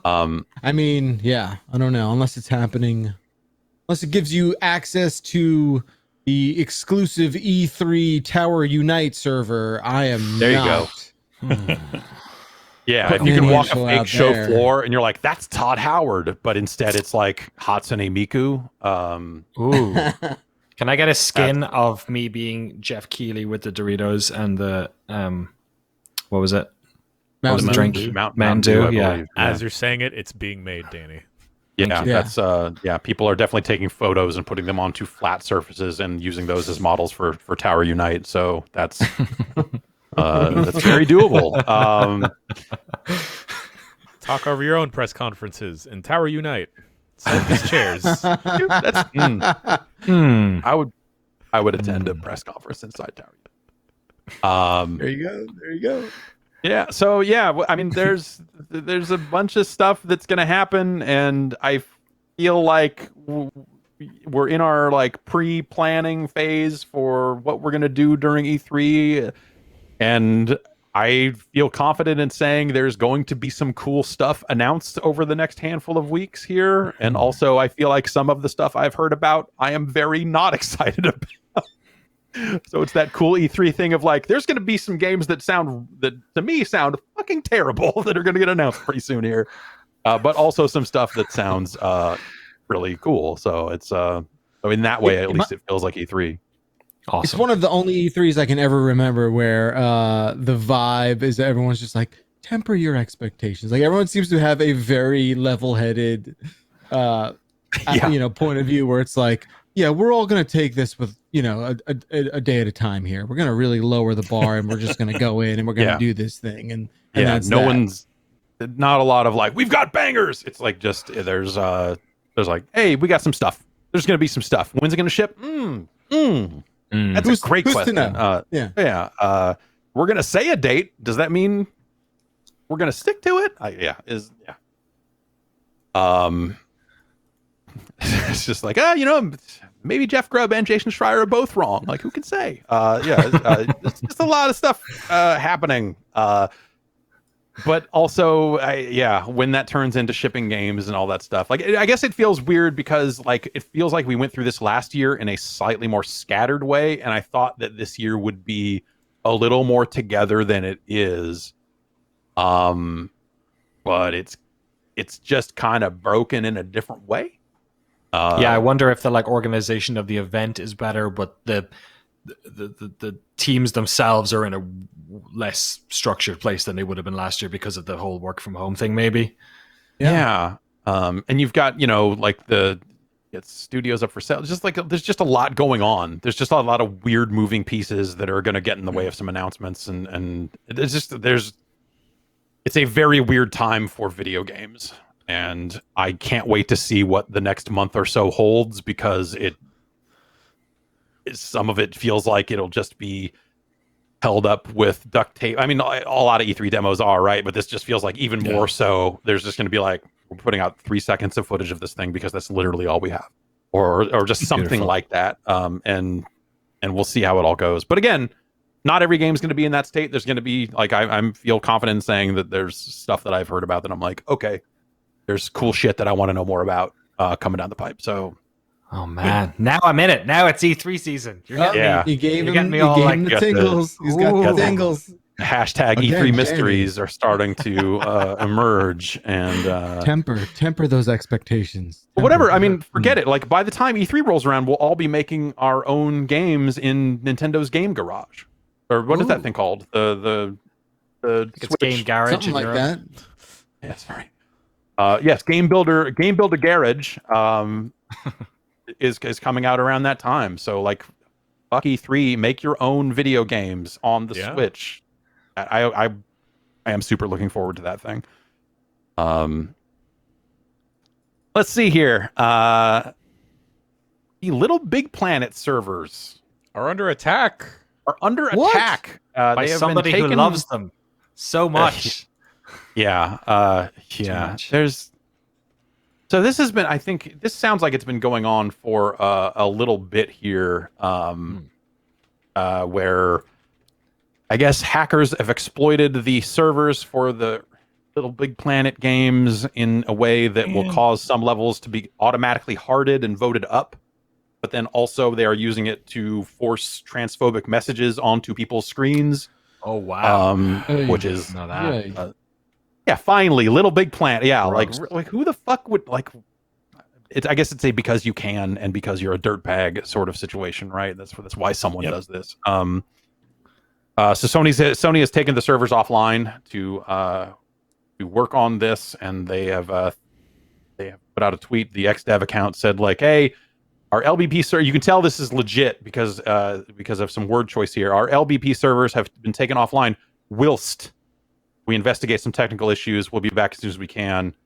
Or if you're throwing the word whilst in there, it's from people that are actually hard at work on Little Big Planet. And so the servers have been getting DDoSed and other stuff like that. And so it's just been, it sounds like it's been a mess. Not that there's a billion people playing a Little Big Planet anymore, but you've then got conspiracy theories around it where people are like, maybe they're just not going to bring the servers back. And Sony is saying that they're working on it and all that other stuff. So we'll kind of see where that nets out. But the further I dug into this, I was like, oh, there's a real dirtbag out there. Somebody who is like unhappy with Sony's treatment of the franchise or something. Like, it's just if it's even, who can say on that? Very one? weird. Hot tubs. There you go. Now you're talking. I feel like mine's arriving tomorrow. Great. Yeah. All right. Oh, good for you. The money. I would say the money will start rolling in, but it seems like that maybe Twitch is trying to set up a situation where they can cordon off certain classes of streamers into areas where they are not being monetized. So this has been going on for a little bit. You've got some Twitch streamers streaming out of hot tubs, and so they've hot tubs and pools. You know what? Okay, let's. You know what really pisses me off about this? When I think hot tub, okay, yeah, I'm thinking wood. I'm thinking like a proper outdoor, or if you're fancy, you got an indoor hot tub. But I'm thinking of fucking a fixed device that is like we got this installed, and it ain't moving. Well, the wood part is throwing me off, but I now understand what you mean. Yes. I'll get into this tub now. Yeah. Wood paneling, perhaps. Wood paneling, yes, on the outer side, on the outer edges, of course. I just pictured this like little log cabin hot tub. I don't know what the hell that is, but where these are people in soft tubs at best. Yeah. Blown up. Glorified kiddie pools. Let's be real about it. I doubt the water's even hot. Yeah. Exactly. That's why these people are suffering. They're suffering for their art. Okay, they're suffering. Fair enough. You could be in a nice gamer chair. It's easy to play, So FIFA. But the problem is 5 more subs and they'll turn on the heat. That's good. Yeah. 10 and we'll turn on the jets. Please subscribe. It's so cold. 12 will fart in the hot tub. So this is a lot of this has been like bikini ladies doing streams, which is great. That's awesome. And so, but along the way, there's been some cases where a channel has been demonetized or basically has stopped getting ads on it. Not that they can't make money through bits and subs and all the typical Twitch stuff. And then a few days after that, Twitch kind of followed through with a new category, a lot of new categories, in fact, for a lot of different tags and stuff like that. But one of them is pools, hot tubs, and beaches. I love it. They put beaches in there too, because water it's sports. We're just gonna throw beaches in there because we don't want this to be so hyper specific and weird that you know what I mean. Like, right? It's they might just be and campfires too. You know, like mountains. If you're in a garage, this is the category for you. I'm telling you. It's happening. And so I guess as part of this, it really seems like this is advertiser driven in some ways, where you've got advertisers that might not want to be associated with, bikini stream hot tub stuff, where they're like, we don't want our brand near that. They want to be with the gore and the headshots. They don't want, God forbid, the human body. No. What? I can't be near a lady. It's like ninjas running it. I can't be near a weird lady. I threw up all over my suit. My wife. Disgusting. Like especially when you look at the ads that are on Twitch, like who here is splitting this particular hair? That they're like, it's not like it's friggin' Nescafe or like Johnson and Johnson. Like it's energy drinks and like I guess the Amazon stuff gets pulled into it. Are they like making them totally unmonetized, or are they putting them in like the cool advertising section? Yeah, well, so my understanding is that this is just a category, and then basically they will let advertisers target categories. Right. And so it sets up a situation where if an advertiser doesn't want to be on these kinds of streams, they can do that in a way where you start to wonder, like, does this have a chilling effect on the overall concept of the hot tub stream, and does that end up, having some weird effect? Yeah, Nomtank points out there's condom ads all over Twitch. It's like, Right. It's it's okay. a That's weird covering the body, Jeff. right. The Yeah, opposite. fair enough. That is the opposite. I think people should be able to stream within certain reason, kind of be able to stream whatever they want on Twitch, and it should be fine. Sure. I don't have a problem with this. I do think it's a little weird, and I think it kind of bridges the gap between straight up cam sites and Twitch, where you already have other sites in the middle that are trying to do, like, there's a site out there. I can never remember the name of it. But there is a site that is devoted to, we are a video game streaming site that is adult friendly. And so you can load it up. And the time I loaded it up, it was like a guy had like a game running in the corner, but also he was just naked and erect and vacuuming his bedroom. Sick. Hell yeah. What was the game? Let's do that. I don't remember what the game was. It was, that wasn't the part. It was like the Kingdoms of game was in Amalur the Reckoning. corners, what you're saying? Like, yeah, it was like, it was a typical stream setup where you've got a game and a camera shot and all this other stuff. But it was just like rock hard dude vacuuming. It was like, all right, into it. You gotta I'm be glad careful. the internet is still the internet. I am surprised was it that a Twitch wireless doesn't have vacuum a section for that. The vacuuming I mean, section, Or just full on nudity, or for vacuuming. I mean, well, now that you mention it, no, but I guess I understand why ultimately. But yeah, I mean, I think I agree within reason, right? And as long as you're not hurting anyone, go nuts. You guys are like thinking about like what Giant Bomb's going to look like. It seems like this is a growth opportunity here. Growth Real opportunity, growth for sure. opportunity. Oh, Yeah. Phrasing, Not a little bit. Of, Jeff, did you tune in long enough to that vacuum stream to see if he used the vacuum? I didn't. I turned it off. I didn't think. I was like, that seems like a trip to the hospital just coming. So I'm back at that Teletubbies episode again. Exactly. Yeah. You knew, I don't know. Everything So comes I back to didn't- Tubby Custard, baby. It's true. The custardiest of tubbies. Tubby Custard. Tubby Custard. That's your name. You got it. All right. So I just. So yeah, when you see the streams on Twitch that have like co-opted a lot of the language around cam sites about like, if you spend this much money, I will write my name on your forehead and stuff like that. That's where I just go like, there are sites for this already. It's weird that Twitch is this, but it's fine that Twitch is this. But it just seems like there are sites better set up to accommodate this sort of stuff. But Twitch is the biggest audience, so of course you're going to do it there and all that. But it's funny to think about. Do you remember the transition from Justin TV to Twitch, where as a part of that they were like, we only want video games. If you're not playing video games, get the fuck out of here. Like that's some Justin TV bullshit. Like we're not that anymore. This is Twitch. Play a damn video game. And now there's like, as they've widened back out from that stance again, now they find themselves in that kind of re-navigating a lot of this stuff or navigating it in a different way now that this type of streaming has become so much more popular. Fascinating times, I guess I would say. Yeah, I mean, most of the people on Twitch I watch are not playing video games. Without a doubt.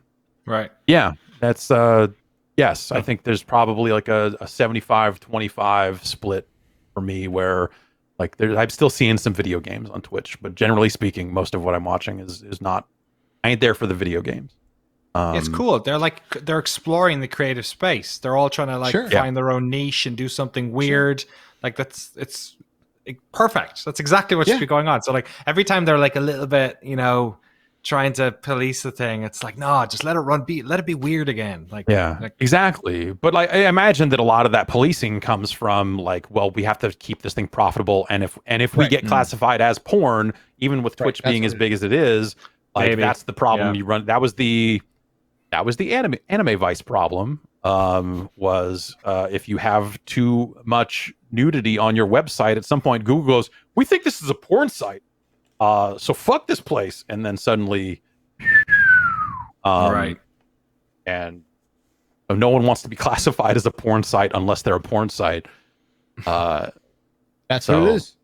Yeah, Well, yeah. So then, yes, should Twitch just be a porn site? Amazon probably doesn't want to do that, especially with the number of kids on Twitch. Like the amount of work you would have to do to make that stuff cordoned off and behind the beaded curtain saloon doors equivalent and that sort of stuff would probably just be too. I mean, maybe we get there one day where they figure it out, because that's what it is. It's the second you dip your toe in that, I presume, is that the ground gets very shaky. Like any kid who's on the internet now is like they can find hardcore pornography. You know what I mean? Course. Like, Totally. Of course. Totally. But you've got a lot of parents who don't know that yet. And so when you start putting it, you start putting it a little too in front of people on a service like Twitch that is, ostensibly like, that would be a bad like mainstream news story, right? Like if just you've got your big cable news story is just like, this video game website is from Fortnite to 4Play. Yeah, that's right. Your kids are streaming. Your kids are now. watching people vacuum their bedroom with a damned boner. Your children are being forced to watch. Your children are being held down and forced to watch this.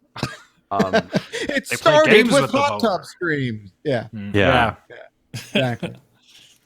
And a lot of that stuff, I think a lot of there's definitely an aspect of that is like, Twitch is the kind of the clothed version of like, hey, I'm on these 3 other platforms as well. If you want to come to my OnlyFans, there's some action over here or here or here. And so it becomes like the free outside the paywall version of stuff in a weird way. And I think all that's fine. Like I think it's weird to be prudish about it. But also I get Twitch's stance of like, sometimes advertisers are skittish about this stuff because America is America and they are scared of sex and nude ladies and bikini ladies and they're all terrified of it. But if you want to see how the new Call of Duty gun skin adds a dismemberment modifier that makes these bodies blow apart even crazier, come on in. Yeah, there's a video game magazine in Ireland. I think it was a British publication that it was called Computer Action Games. Only ran for like 6 editions. But yeah, if you wanted video game reviews with pictures of topless women, I bought it as a 14-year-old. I didn't even know. And Jesus. All right. Like, oh my God, what is happening here? It's like the naked news all over again. When like, I think it was on the Playboy channel or something, but it was like, here's topless women reading news headlines, and you're like, I don't need this. I appreciate that they're doing it though. This is very dumb. I feel like the person that would get way into this is not a person I would ever want to be friends with, but at the same time, it's hilarious that this exists, and I love that this exists. I don't know why this made me think of those remember those like bar top like touch screen games? Yeah, I got 2 of those here. Do you really? Yeah. With those fucking weird like spot the difference in the pictures, and it was just like a topless person and you just be staring at it for like 6 hours being like, I don't know, is it a blade of grass in the background? What is this it? nipple looks weird.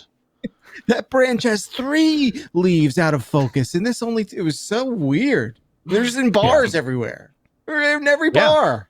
And a lot of them had switches to like, depending on where you were putting the machine. If you wanted to turn the nudity off, there was a toggle in the settings that you could kind of clean it up. So I have 2 of those machines. One is just permanently clean, and I think one will permanently dirty. Yeah, permanently. Yeah, it'll do a little nudity if you want it. I gotta get rid of those things.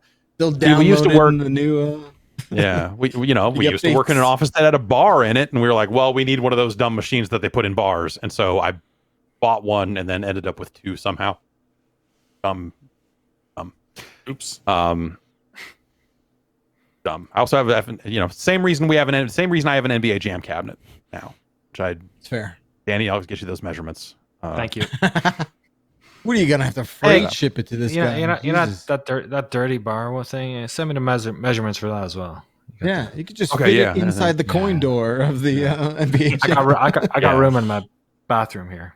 It's like yay big. It's a CRT TV, right? It is a CRT, so it is. So it's nice and light. Yeah. No. Yep, that's that. With our All right, dad yes, backs as well. Yeah. Let's see. Last story here. I don't know if there's too much to say about this, but there's Jan, what's the Pokemon card situation like? There's this video boy. of people fucking bum rushing a Walmart now that Target's out the game. Jan, I want Jan to just be like reporter on the ground, like telling us what's happening live on the scene.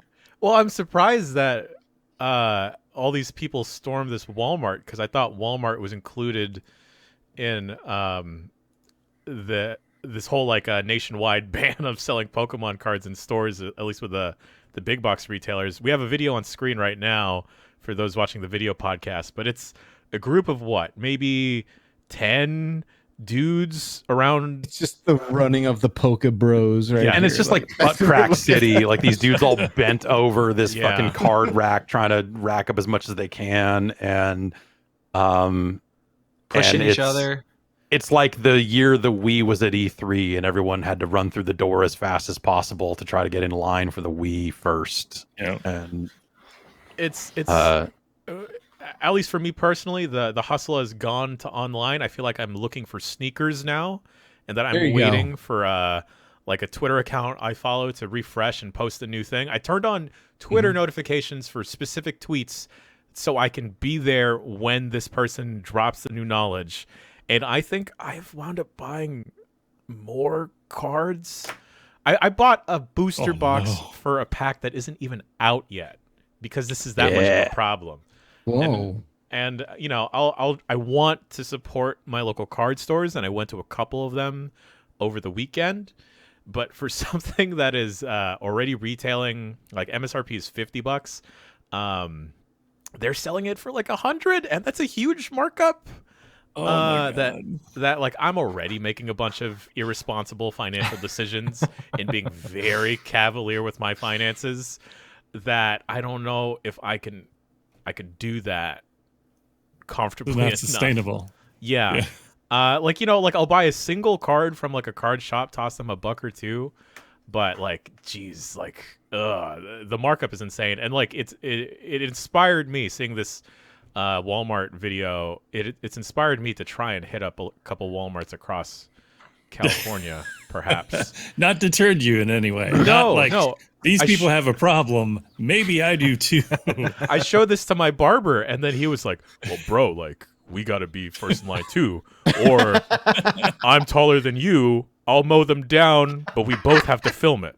I was going to say, there's like a real, like, you get your elbows up type fucking mentality to get through some of those situations. Is this, I mean, so it seems like, is this countrywide, is this nationwide, or is this a West Coast thing? Is this, you know, is this everywhere? It's supposed to be nationwide, like the whole Pokemon card ban. It's supposed to be like a company-wide mandate for Target and Walmart to no longer sell them on the shelves.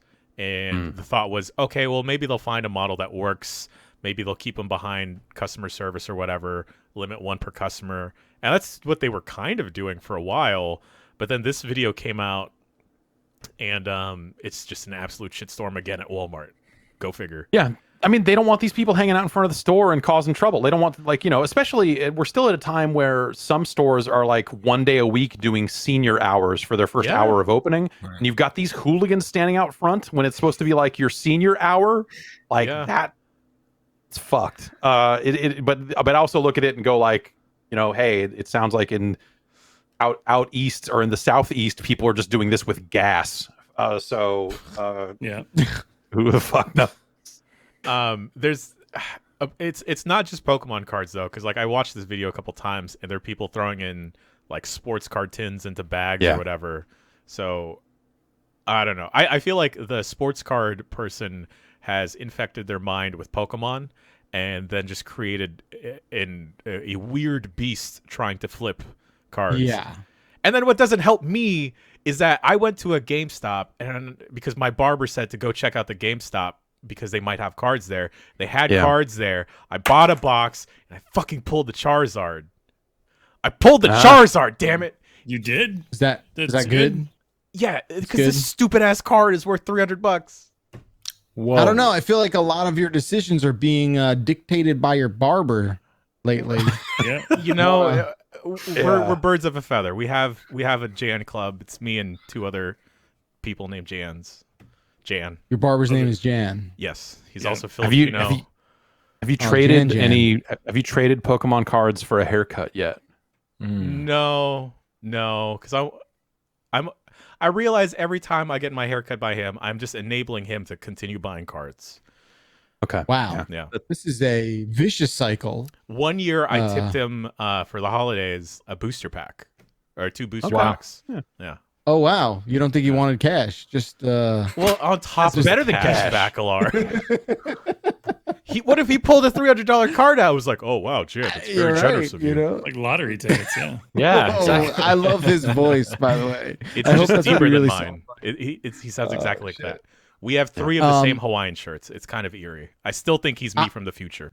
Does he use the Jan, hair I- scissors to cut the top of the pack when he's doing it? No, he just rips them open. Nice. Yeah. Okay. Good one, Imagine Jan. you use the scissors that much for work. The last thing you want to do is cut anything in your off time. Yeah, you it's know? like, oh, these Yeah, again. good point. Use my teeth.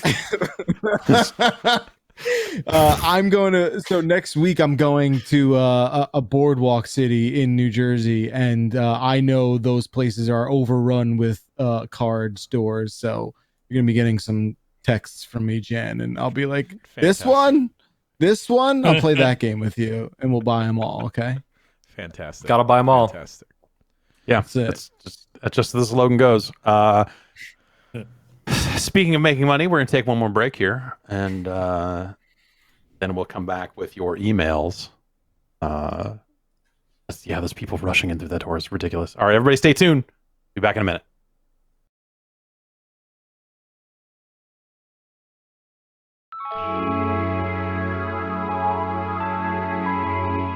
It's 2021, and hey, mental health, right? It's weird that it's taken this long to be able to just come out and say, hey, mental health, maybe take care of yourself. But after the last year and change, it's coming up more and more.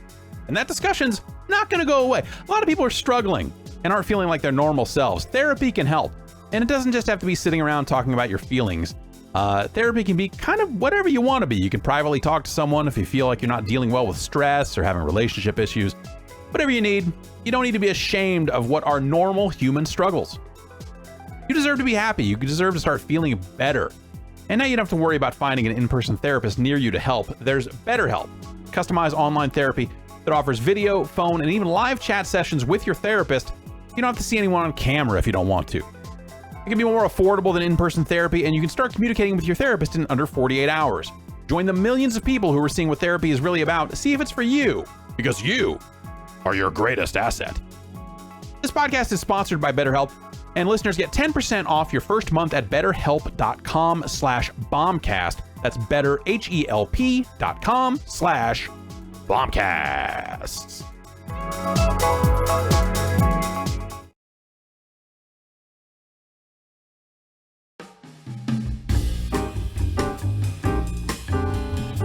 The ear, such a random body part. No 2 ears are different. Even your 2 ears are probably slightly different. They're like fingerprints that way. And since no 2 ears are exactly alike, that's probably why your earbuds cause you a little bit of discomfort or physical pain after a while. So, what about this? The Ultimate Ears Fits True Wireless Custom Fit Earbuds from Ultimate Ears. They're here to change it. What they do is they mold into your ears. They're gonna send a set of these out, and my ears are a nightmare. We'll see what happens with my nightmare ears. Am I right? You focus, there's like a comfortable fit after you get this molding. That's the idea here. And Ultimate Ears Fits are the world's most comfortable earbuds. Premium sound, all day comfort. Guaranteed a perfect fit in 60 seconds. I've got 60 seconds. Try to have a better, earbud headphone solution. These earbuds, terrible. You jam them in your ear, you do this other stuff, like forget it. Something that molds to my ear, a nice tight seal. That sounds like something I might try out. Plus, there's 8 hours of continuous playback on a single charge and up to 20 hours with a charging case. So Ultimate Ears Fits are perfect for listening to your favorite shows all day long. And they've been built on industry-leading expertise, trusted by pro musicians and hi-fi enthusiasts for over 25 years. Wow. That's ultimate ears. It's got built-in controls so you can play and pause music, answer calls, all that other stuff. There's a free app you can use to set custom actions like voice assist or volume adjustment and all that sort of stuff. If you try Fits and you don't love them, Ultimate Ears offers a 30-day money-back guarantee. Plus, you get free shipping, free returns, and a 1-year warranty. For a limited time, get 15% off your pair of Ultimate Ears Fits True Wireless Earbuds at ue.com/fits. So use the promo code BOMB at checkout. That's 15% off with promo code BOMB at ue.com/fits.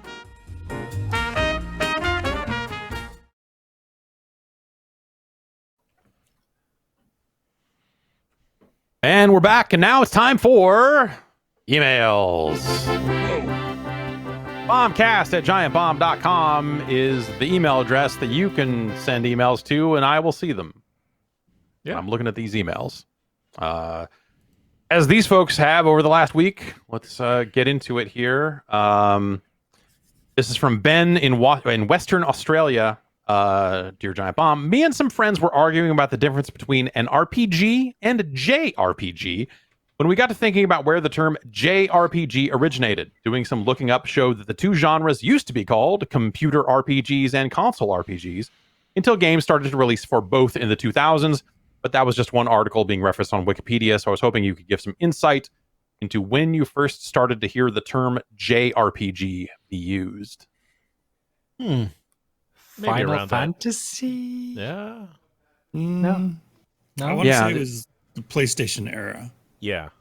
that I first started hearing like the difference, them differentiating between like RPG, like an American Western RPG.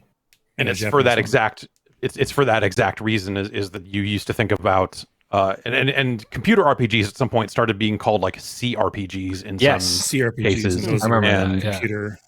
And that was always a little weird too. But yes, the role-playing games coming out for consoles were usually dramatically different than the ones coming out for computers. Even like when Ultima came out on the NES or Exodus, whichever Ultima was that came out there, it's a pretty different game in a lot of ways that they consoled it up a little bit to make it more palatable to that audience. So it really is just kind of a stylistic difference in the style in the type of game. But now, like, God, I'm trying to think what are the pure computer RPGs, like that old style, like who's even making that anymore? Because Like Is that a Divinity? disco? Does that even count? yeah, Divinity, that probably checks that box, even if it does come out for consoles. Like it's that style of RPG, I suppose. I remember Baldur's Gate the is still doing that. Yeah. the JRPG thing for me. I remember first hearing about Final Fantasy VII because a lot of my ilk wouldn't have played many RPGs, and it looked like an action game. So that was the reason. It wasn't to differentiate it between other RPGs. It was to say this isn't like a Tomb Raider. This is like a different type of game. At least that's when I first remember seeing it. Like probably FF7 or stuff like that. Yeah, I think that probably makes sense because I think before that the distinction was just console versus computer, and then you started getting some of those games coming onto console, and so they came up with a different way to differentiate it. But that's always just been a ridiculous term too, because you end up in that weird situation where like, well, it's technically a sparkling wine because it wasn't made here, like the Japanese RPGs not made in Japan are still technically JRPGs, and so it's kind of a nonsense term anyway. But well, for a while I was thinking, JRPGs were, the traditional menu based, fight, item, flee, whatever, run. But more recently they've been more action oriented. You look at Final Fantasy VII Remake and stuff, and that plays practically like an action RPG. I mean, I was gonna say that's like an action adventure game almost at a certain point. Yeah. Like that's it's the and then on the other side of things, the computer RPG where you thought of like you know, Tile based. every game has every game has role playing elements in it now, and so every game is an RPG in a different way. And so, like, in a lot of ways, that term has become really meaningless because you're like, well, because you know, people will call Skyrim an RPG at times. Mass Effect was the one that really muddied the water because you're like, yeah, exactly. And whether you're like Mass Effect, well, Mass Effect 1 was still an RPG, but by the time they got to 3, that's just a shooter. And you're like, well, okay, yeah, but really, they're not that different in the grand scheme. It's funny because some stuff is RPG because of the combat stuff, and then some stuff like Western RPGs it's kind of the not combat stuff, like it's the decision making and story stuff, whereas that seems a bit more on rails in JRPGs maybe. But then there's like, the does it have Yakuza speech games, checks, and you know, all that sort of stuff. But then you've got speech checks in Outer Wilds. Outer Worlds. The Obsidian one, Worlds. Yeah, the Obsidian. Yeah, yes, the Obsidian one. And you've got speech checks in there all day long, and you've got, you know, what Fallout has become since Bethesda got their hands on it, and all that sort of stuff. Like, they're definitely like, oh, there's numbers in here, there's stats all over this motherfucker, and you can put stat points into stats to raise this number here, and you know, like all the stuff you expect from a role-playing game. But then it's a first-person shooter where they're kind of rolling dice in the background here and there about crits or you know, VATs or whatever, but it's just really hard to. I think it's become kind of a meaningless term because role playing is so, like, you know, and then everyone used to have their fucking their kind of smarmy headline whenever Gran Turismo would come out, and they'd be like, "It's like a car PG." No. And like, that's just dumb too for different reasons, but then the numbers are in everything. Every, you know, Call of Duty, you earn XP, you level up, you do all that stuff. It's just in everything now. It's not like first person shooters first person shooters that don't have that stuff are now these weird throwbacks. You know, like arcadey type of exactly, or like a, what would you call it? Like an arena shooter, you call it, or whatever. Yeah, like a first person throwback to like an original boomer shooters. I think is what we're calling those these days. Shogo Mobile Armor Division. That's pretty good. Yeah, totally. And those games seem to have like less of a wide appeal, or a more narrow appeal, I guess, than that stuff. You know, Borderlands has a ton of role playing mechanics in it and skill trees and all this other stuff too.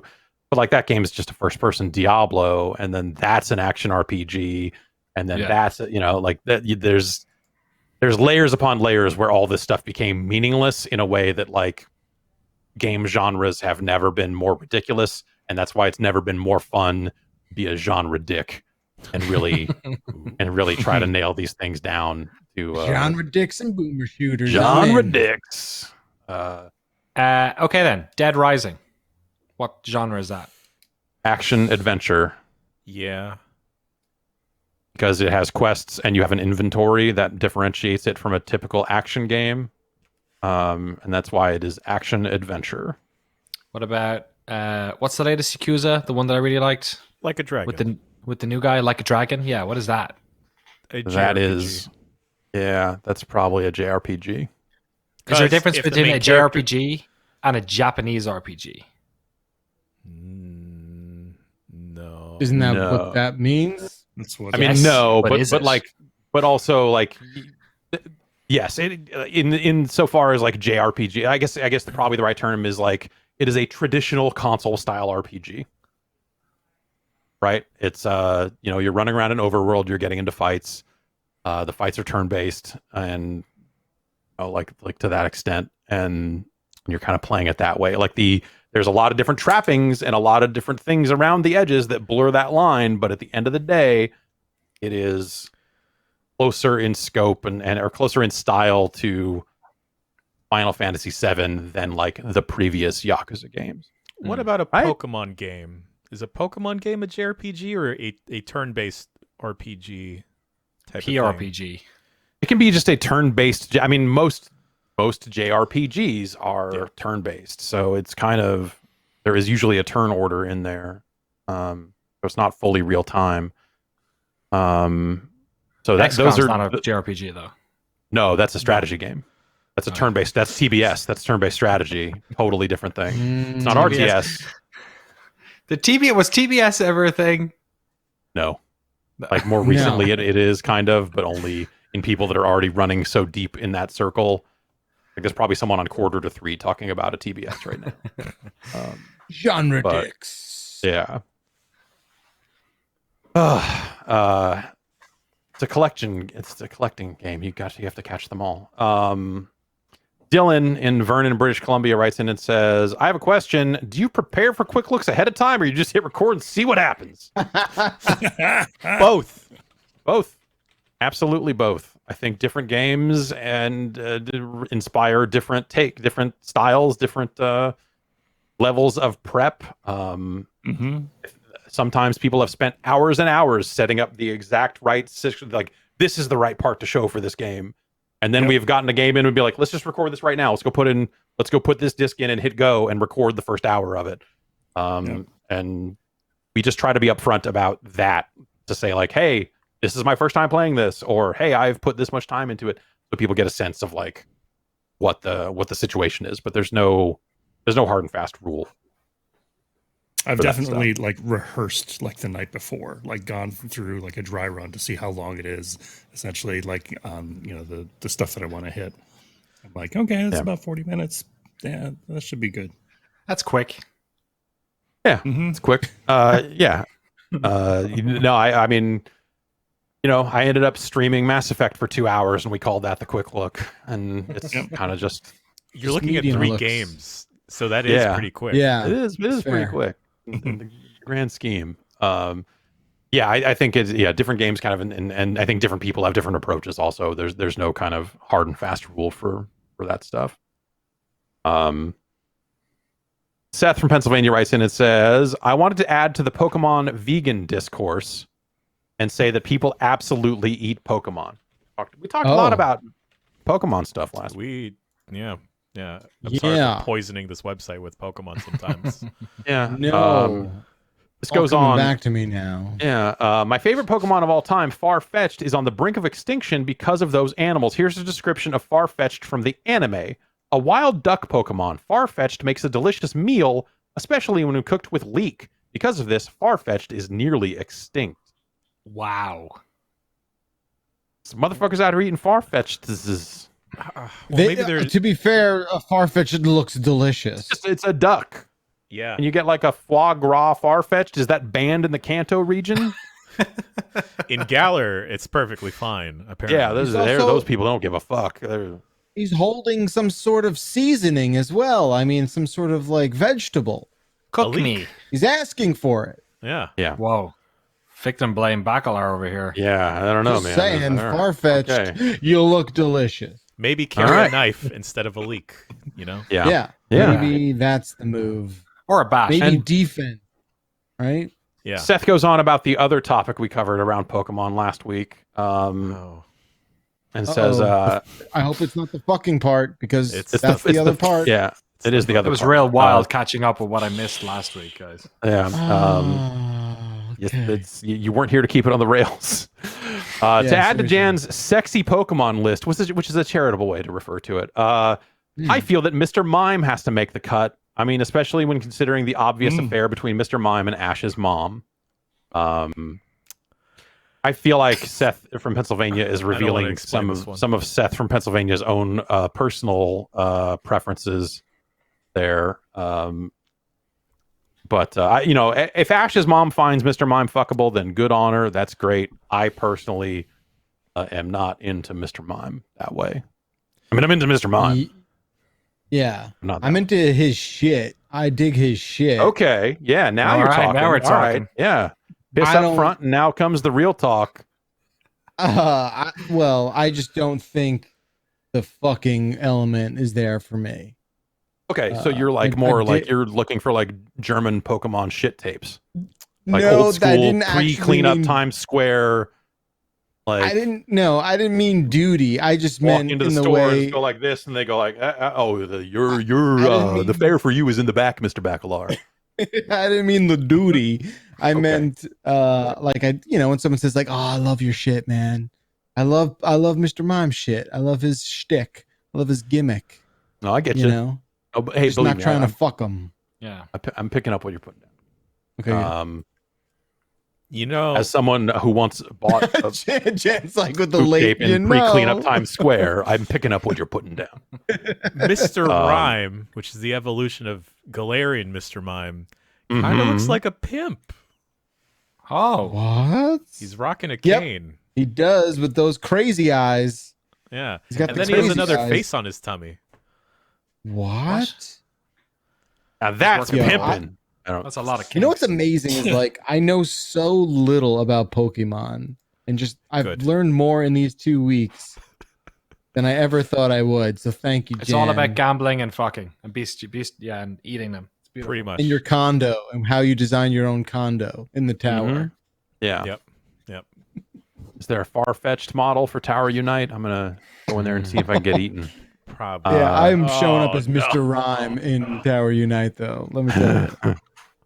I think I did see a Mr. Mime now that I think about. Anyway, all right. Addison in Missouri writes in and says, "I recently got a Mister. I would love to hear you talk a little bit more about the device, what cores you're using lately, and what cores you're hoping for. Any advice or resources for a new Mister owner? I already joined the Hotego Patreon." What's Hotego?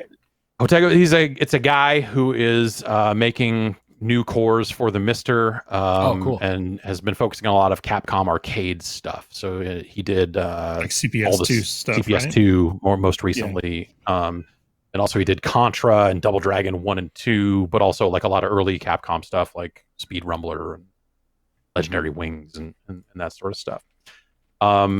Right now, there is I'm thinking of like cores that have not been released or like big updates that are coming down the that are coming our way sooner rather than later. It sounds like the person who did the GBA core and the Lynx core, he is working on a Wonder Swan core. Oh, nice. Which is cool because that's it's like that's what I want. I want these like relatively underrepresented platforms that like people have not seen these libraries, and the Wonder Swan library is hard to interact with because so much of it is just in Japanese. But there's a weird Ghosts and Goblins for that thing that is very not a great game, but it's just a weird take on Ghosts and Goblins, and some other stuff that makes the Wonder Swan pretty interesting. And also, it sounds like there is a core for the Sharp X68000, but it is janky in a lot of ways. And so someone has been taking the time, as I understand it, to make it not janky and clean up a lot of those rough edges and make it run more games and all that stuff. And I'm really excited about that because that's a weird Japanese computer. You just never, where are you going to see those? I know Josh Carlo bought some games for that thing because he needed to have that version of Strider in hand. But I don't think I've ever seen one of those in person. And so emulating and all this other stuff has been the only way I've been able to mess with that stuff. And it's like that is a platform that is very similar to the Genesis under the hood.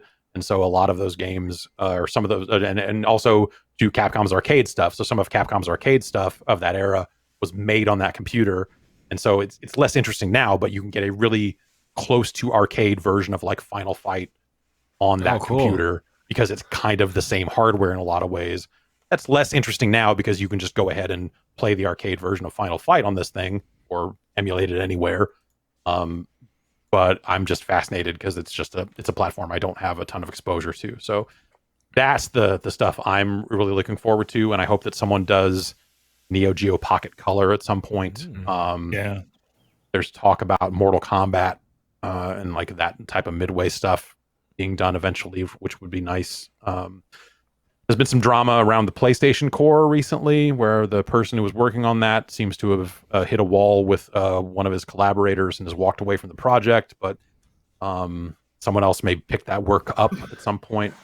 Hopefully, that'll still get there. And Saturn is also supposedly in the works, so I would love to play some Saturn games on that thing.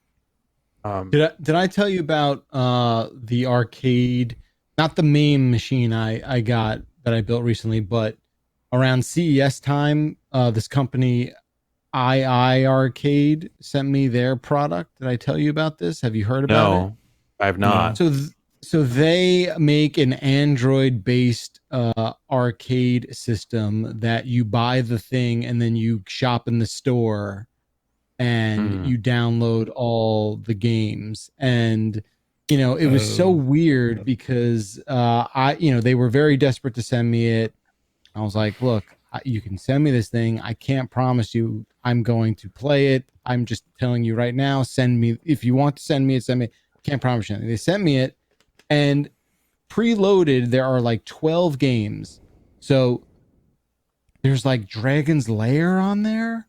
Okay, There's Double Dragon, and then Stole the Dragon 11 well, and then 11 games that I had never heard of because they were just some sort of, I don't know, like what. So I build this thing, my kid sees it and he's like obsessed with it. He's like, oh my God, we have an arcade machine in the house.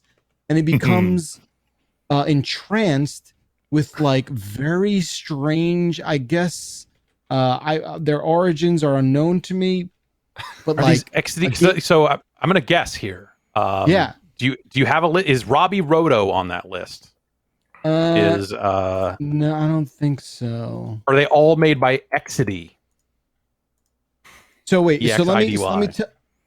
I don't believe so. Let me tell you some of the games that are on here that maybe you can sort of infer off of that. Fancy World? Ooh. Do you know what Fancy World is? No, but I want to. Fancy World is should be Tower Unite's new name. So Fancy World is basically a Bubble Bobble ripoff. That that's not what I'm looking at. Oh wow. And it's not. So these are just Android games then, right? I mean, this I think this came from somewhere because when I got my big MAME drop, it was in there. So this is aside from. So and also you've heard of Gunbird. You remember Gunbird? Is that everyone's favorite Gunbird? Gunbird is like a Capcom game. It's like it's not Capcom. It's like a vertical shooter sort of thing, like a 1942. Or I guess Atlas. Psycho. Yeah, maybe it's Atlas. Psycho developed it. Okay, no, this is not Cap. I thought for some reason Capcom put out one of the Gunbird games, but I'm crazy. Okay. They Psycho. did. They published Gunbird 2 for the Dreamcast. So like, he just got super into these games, and he would finish them in like a sitting, like 30 minutes, because that's what it takes. And like, he's just obsessed with these very strange games that I don't think had like traditional releases in even American arcades. Man, that's the way to raise your kid, is to like have them on a totally different trajectory to everyone else. So when you know they turned 15, they're like, yeah, do you remember all that? Yeah, do you remember like Gunbird? And people are like, what? Like, what is wrong with you? Are you into Fancy World? Are you a Fancy World person? Some of these games are so wild, and I look at them and I'm just like, oh, some of them are also like very inappropriate. Some of the text that pops up, good thing you can't read that well just yet. But yeah, when I got the MAME machine, I was like, oh, all these games are there inexplicably. But now now he's a big like Turtles in Time person, and he's all about like X-Men and Unico did Fancy World Earth of Crisis. Yeah, dude, there it is. And that's 96 from Unico. That's they probably were able to get the rights to that. That's the thing. Cheap. That's why I was asking, are they XD games? Because like there are some ROMs that you can just download freely for non-commercial use from the MAME site, because they've gone to they found the rights holders who said like, yeah, you can take all the Starfire and all the other games that XD made and put them on your website. Just don't let people sell them. And so those are the sorts of things that end up making their way into things like this. Exactly.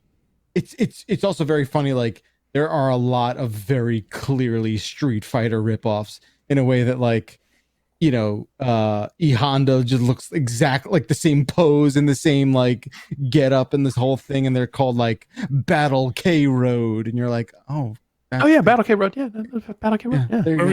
Yeah. Where would you rank that? Do you think? Yeah. So high on the list. Not that high. Not that high. But yeah, it's a weird one. This whole thing's been very strange. Yeah, that's awesome because those are all at least like legit arcade games. I thought for a sec that you were just going to rattle off like here, since it's Android based, that they just loaded it up with non-arcade games that are just like, here's some weird Android shit. I don't think these games run particularly well. Especially, was there a thing where like the second you added a second player in Double Dragon, that game just chugged in a way that is almost unplayable? No, but I'm going to go out on a limb here and say that I think a lot of Android-based emulation is maybe not the best. Not the best, especially if it's, like how powerful is that thing really that they're selling? It's probably not top of the line Android stuff. Like, there are definitely people playing like Dreamcast games on their phones and shit like that. Like there's like amazing emulation stuff out there for Android, but that sounds like a problem with the platform and not necessarily the emulation. Right. For sure. Or the original game, I guess, rather. All right. That's ridiculous. Joe from Houston writes in and says, on last week's show, Danny posited the idea of an untapped city for a new GTA game. I'm here to present the argument for the fourth most populated city in America, Houston. Texas. Beautiful. Or better yet, Houston, Galveston, and the western Louisiana area. Here's a list of a few topics worth satirizing or gameplay scenarios. So this is if you were to make a GTA in the Houston area. Joe here thinks that this would make it that would push it over the line. Mega churches like Joel Osteen's, the Astros cheating, American healthcare in the Houston Medical Center, corrupt oil companies, politicians that fly to Cancun while their constituents freeze without power. Jeez. Buc-ee's, truck stops that don't allow trucks and sell crosses made from old license plates and stuff for deer hunting.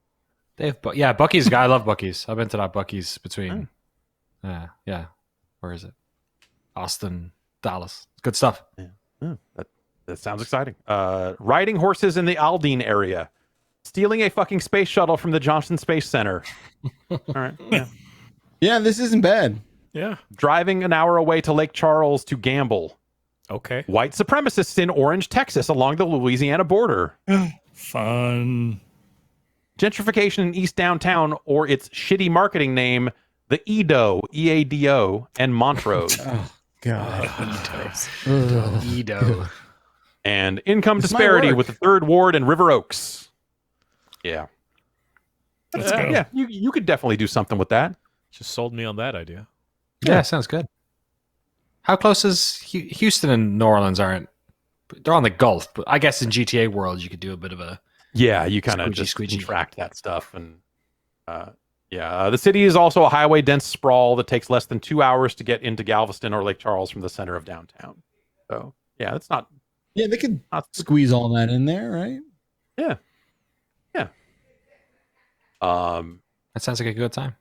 What do you think of the alternative of them doing the San Andreas thing again, where they just go for all of California? They just do their because what is San Andreas? They had LA, they had San Francisco. Yeah, that was like San Fierro. Vegas. They did. Right. Yeah. You could do Texas, Louisiana, like that type of space. You could do that. Mafia 3 had a good New Orleans map. Oh yeah, right. It was decent. Yeah. Joe Owens in South Dakota, Jay Owens in South Dakota says, hey, we did fluoride swishing with a pink liquid. It was odd. I was in 4th grade in southern Missouri in the 90s. But the real question here is, should I be able to earn any and all rewards on a battle pass in time as I see fit?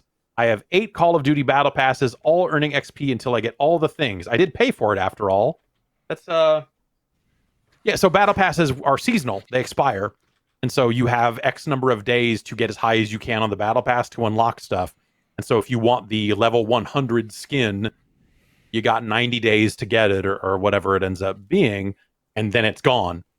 And his point is like, hey, I bought the battle pass. Shouldn't I just be able to do this on my own time? I think the answer is yes. Activision thinks the answer is no. But I feel like most battle passes work that way, where the season ends and that gear is is no longer attainable through those means, and in a lot of cases they will just go on to sell it regularly. I'm sure, but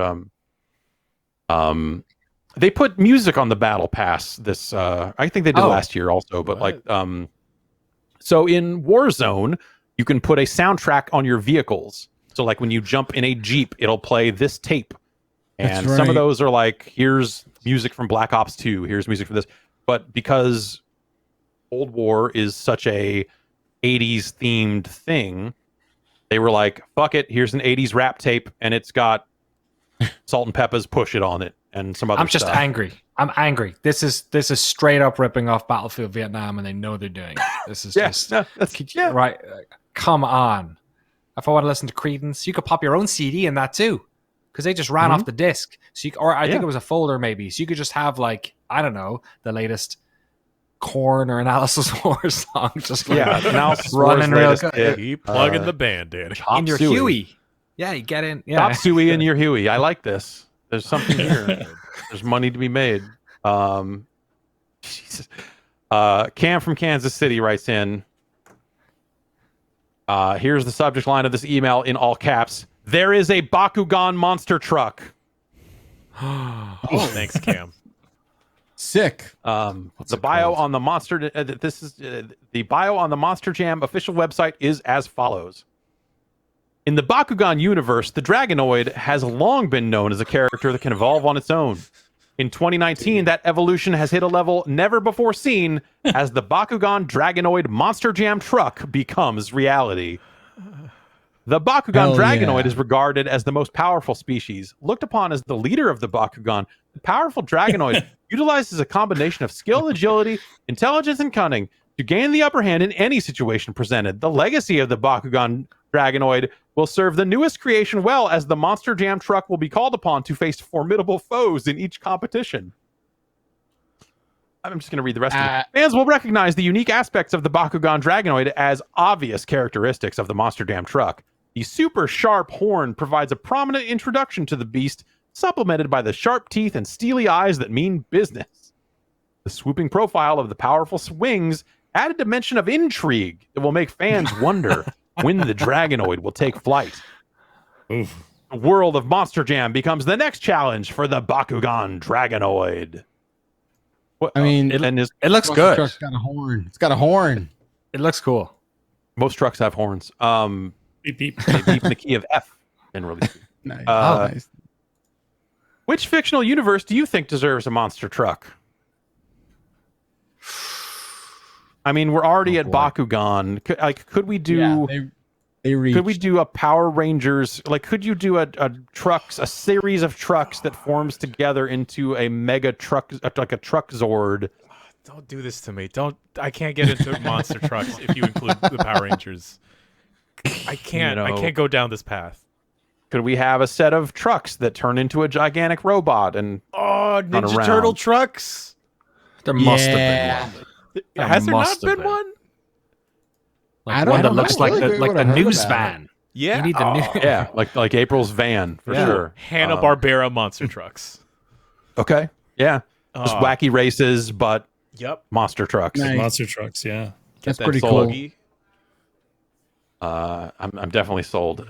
Nick from Glen Cove, New York, has a question for Danny. The home of Acclaim, as he points out. Yes, that is where Acclaim was based. Danny, why do Europeans love denim shorts? Man, Answer for all of Europe. Yeah, denim shorts. Do we love denim shorts? Is he I talking love denim shorts. Are you You get European? like a long short, like not a short, right? Like I mean, if I'm talking jean shorts, I want like a at or below the knee. Maybe not below the knee these days, but like I want it at the knee. I'm not an above the knee shorts. I mean, I am literally wearing above the knee shorts right now, but I want longer shorts to come back, and I am okay with jean shorts. I think that they should be taken out of the whatever penalty box they have been in for the past the 15 power play years. is over. Yeah, I'm saying like when it comes to khakis, their time is up and my time is now. It's the jean shorts have to come back. Jean shorts. I think I can imagine it being because like denim is a very like American thing as well. Even I mean, people wear jeans, but like blue denim, like that thing, like Bruce Springsteen like denim, real like blue that's denim. that's like kind of seen Real as a tight cuff denim. bit chic. Yeah, and I don't take this the wrong way. Moving here is really nice because people here just kind of dress down a lot. Like in Europe, especially if you live in a metropolitan area, everyone looks fucking beautiful. And I've always been a dirtbag who just like, whatever. Yeah. Say Oh, black said that shirts about every you. week. Yeah. Thank you. 3/4 length shorts, love it. It's great. Sneakers, the whole shebang. It's fine. We're all good company here. Over there, people are kind of like putting in a bit of effort sometimes. When I was in London, it was kind of like, yeah, okay. Yeah, so you'd see people crack out some denim, you had to go buy a looks. scarf, right? You had to like, well, I'm in London now. I need to own a scarf. Neckerchief, maybe. Yeah. Depends. Okay. Oh, You all know, right. Yeah. How strong the wind is blowing. You got to have a selection of different neck wears. Not so much here. It's just heavy. You just wear short. You can basically wear shorts like almost 12 months a year here. Yeah. You can wear I've it to been wearing court. shorts for the past year. It's been Yeah, I was gonna say I went a lot of years owning only shorts, and then at some point was like, I'm gonna dress slightly nicer and buy some pants, and I went and got into like that selvage denim, like the weird expensive stuff for a little while. Oh boy! And then Throw your pants in a freezer. Exactly, and then I got married, and I'm like, cool, man, shorts. Yeah. And it was so worked out quite well. Bring back shorts. If Europeans are the ones that are out there into denim shorts, then maybe I need to move. I feel like the denim. Go ahead. No, I was about to say, just in terms of the American fashion, I feel like American fashion is maybe more in Europe now. There was a time when I was growing up in those early sort of teen days where we used to have to take the bus to Dublin to buy hoodies because there was only one shop in the country that sold hoodies. Holy shit. Oh boy. Wow. Yeah. So Hoodies. like it took And were they of hooded any notable sweatshirts. brand, or was it just like blank, like, hey, we got these, that's it?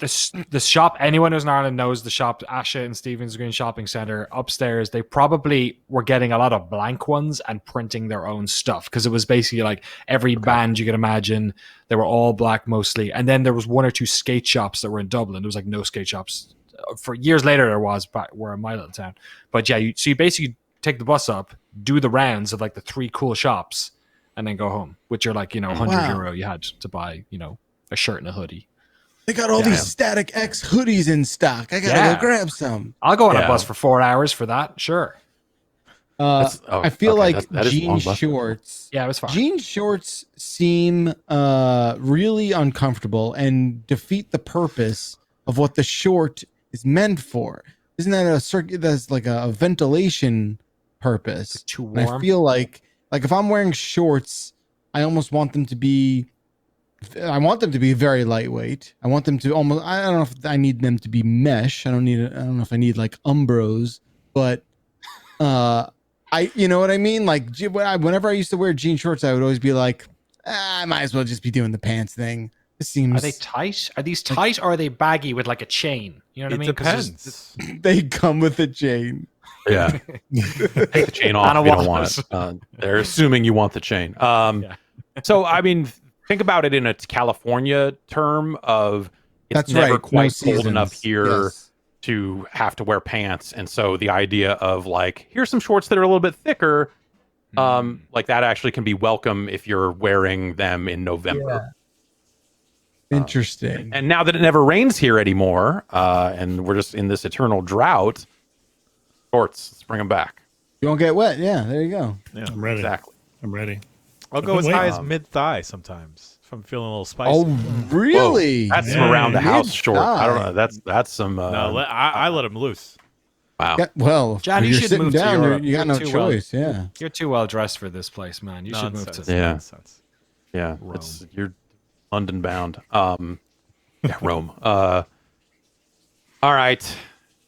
Zach from Buffalo Grove wants to know, how do you handle the usage or non-usage of a bar of soap that is not your own when you must shower? If you need to use soap while showering, will you use someone else's bar of soap in any capacity? Okay. I think the soap is clean. It's soap. The soap stays clean. Yeah. The body is dirty. What's cleaner? You wipe the soap off onto your body, the soap and the off, soap is make still sh- clean. Yeah. Or what you can do is the churning method, where you just like spin it around in your hand. You get your hand all soapy, and then use the hand on your stuff. That's probably the most considerate thing. No, but the hand is like a middleman in that situation. It's good. That's true, but if you take the bar of soap and run it all over your body, you're getting hair on it and stuff, and you gotta clean that off afterwards. Make sure you clean it off afterwards. Soap is the cleanest thing there is. What is cleaner than soap? Soap is perpetually clean. It cannot. We're not lying to ourselves. Yeah, no, that's exactly, yes. I'm going to keep believing that until the day I goddamn die and stick this bar of soap between my butt cheeks and then put it right back on the thing and be like, I'm going to wash my neck with this later and it'll be fine because it's soap. I'm going to wash my hair now in my mouth. Here's the litmus test. Would you clean your child with the soap you used? Yeah, sure. Yeah. I mean, not right now because it's like her skin is soft and needs better soap than the shit that I'm using. But yes, I'm gonna say yes. I would, but I also try to remove the hair from it if there's hair on it when I'm done. I don't know where the hair comes from. It's your balls. I'm also gonna introduce everyone to body wash. I'm gonna throw body wash out there. Body wash is like what you're squeezing out half a damn bottle in your hand just to get enough to wipe it. What are you gonna get a loofah? What are we getting, a loofah? Yeah. Dr. Bronner's baby, dilute. Am I putting a loofah down there? Yeah. Loofah will get. No, that is no. Loofah's clean. The same logic applies. Loofah soap. It's clean. It never gets dirty, right? But the loofah is gonna get disgusting in a day, and I'm gonna throw that loofah away and go like, oh god, this every day. Every day. Well, loofah had layers that shed off like a bar of soap did. Yes, but like that. No, it does not. It is a static thing. It's like Lar has like a special fourth like trash truck that comes for his loofahs every week. They're like, we got to get back on those loofahs. Another 480 loofahs thrown up. My dad has some dumbass logic about how he talks about his towels. So whenever I would like go home from college and be with them for a little bit, my mom used to be like, Lou, put the towels in the laundry. What are you doing? And he'd be like, no, they're touching me when I'm clean. They never get dirty. And I'm just like, Dad, you're such a fucking idiot. You trying to pull one over. What are you saying? He's like, what? They're my body's clean when I use them. And yeah, they're always perpetually clean. So what am I doing? What do we even wash towels for? And I'm like, I don't know. Why do we wash towels? Everyone just needs one, I guess. You big dumb idiot. You fucking dumb grown-ass man. I have definitely let towels go too long. Yeah, you can. You can let towels go too long. Yeah. You can tell it's just shivering on the rack. It's like, why? Yeah, what are you doing? It's like there's so much on this towel. You have to burn it now. That's it. And that's why once every 3 to 6 months we have a burning of the towels and just keep going. That's it. That's how I get the fire pit going. Yeah. Let's see. Nick in Australia says, you awake to find yourself on stage for your very own TED Talk. What do you talk about for 18 minutes? Oh, that's a really good surprise TED Talk. This is hell. Yeah. This like, is, what do you... Oh my God. I keep pinching myself because this is still dreaming. Yeah, right. I just talk about fight sticks. Oh, that'd be good. Building fight sticks. Yeah, and then eventually just like have some loose metaphor about the world at the end. Just be like, and these fight sticks, that's how we need to think about the internet. Web 3.0, all right, thank you. And then walk off stage. Yeah. I would probably just, I feel like what would I know the most about just at the drop of a hat and be able to at least like bullshit about it for 18 minutes? Exactly. It would be either like the early days of game journalism or how to build what authenticity really means and how the word is misused so disgustingly these days. Yes, I don't know. That'd be swell. I could talk about 18 minutes about that right now, but Looks like we're brainstorming a new show here. There you go. Yeah. Here's our- This is it. This is what this email was It's meant just to do. improv TED Talks. It's just people just send in suggestions and then we have to go exactly 18 minutes. You need a deck for that, though, right? I mean, maybe we have someone send in a deck and then we just give a talk to the deck sight unseen. Okay. There you go. Rap That's not ad bad. libs. I Rap think I'm ad good libs. for rap ad libs. Yeah. Yeah. Sounds like more of a TEDx talk, but no, yeah, Like absolutely. I didn't know that Schoolboy Q was featured in Kendrick Lamar's first album, and I was looking through it the whole time. It's like he's not listed anywhere. Schoolboy Q isn't on this album, but then I think it's a song, I forget which one it is, but where there's an ad lib that goes yak yak yak. That's Schoolboy Q. Turns out Huh. That makes sense. today I Okay. learned. 17 and a half minutes left. Keep going. Yeah. All right, Yeah. go. Thanks. I gotta all go. Talk about Schoolboy Q's bucket hat game. All right. Spencer. Danny, what would you do? Oh, Yeah, no, Danny. Danny. do. Dude, fucking soft lob. I'll just bullshit about crowdfunding for. I can easy. Yeah. I could talk about that bullshit till the The cows crowd would come eat that home. shit up. I did a South by Southwest on it, so it's Oh, probably yeah? still Well, back there you there go. somewhere. Like, Yeah. How long was it? It was fucking felt like forever. Let me tell you. I don't know what it was. I think it was. I don't know. It was maybe 40 minutes or something with a Q&A. Oh my It was- God. Yeah, it was a lot. Yeah. TEDx people they get looked down on by the regular TED people. Is that how that works?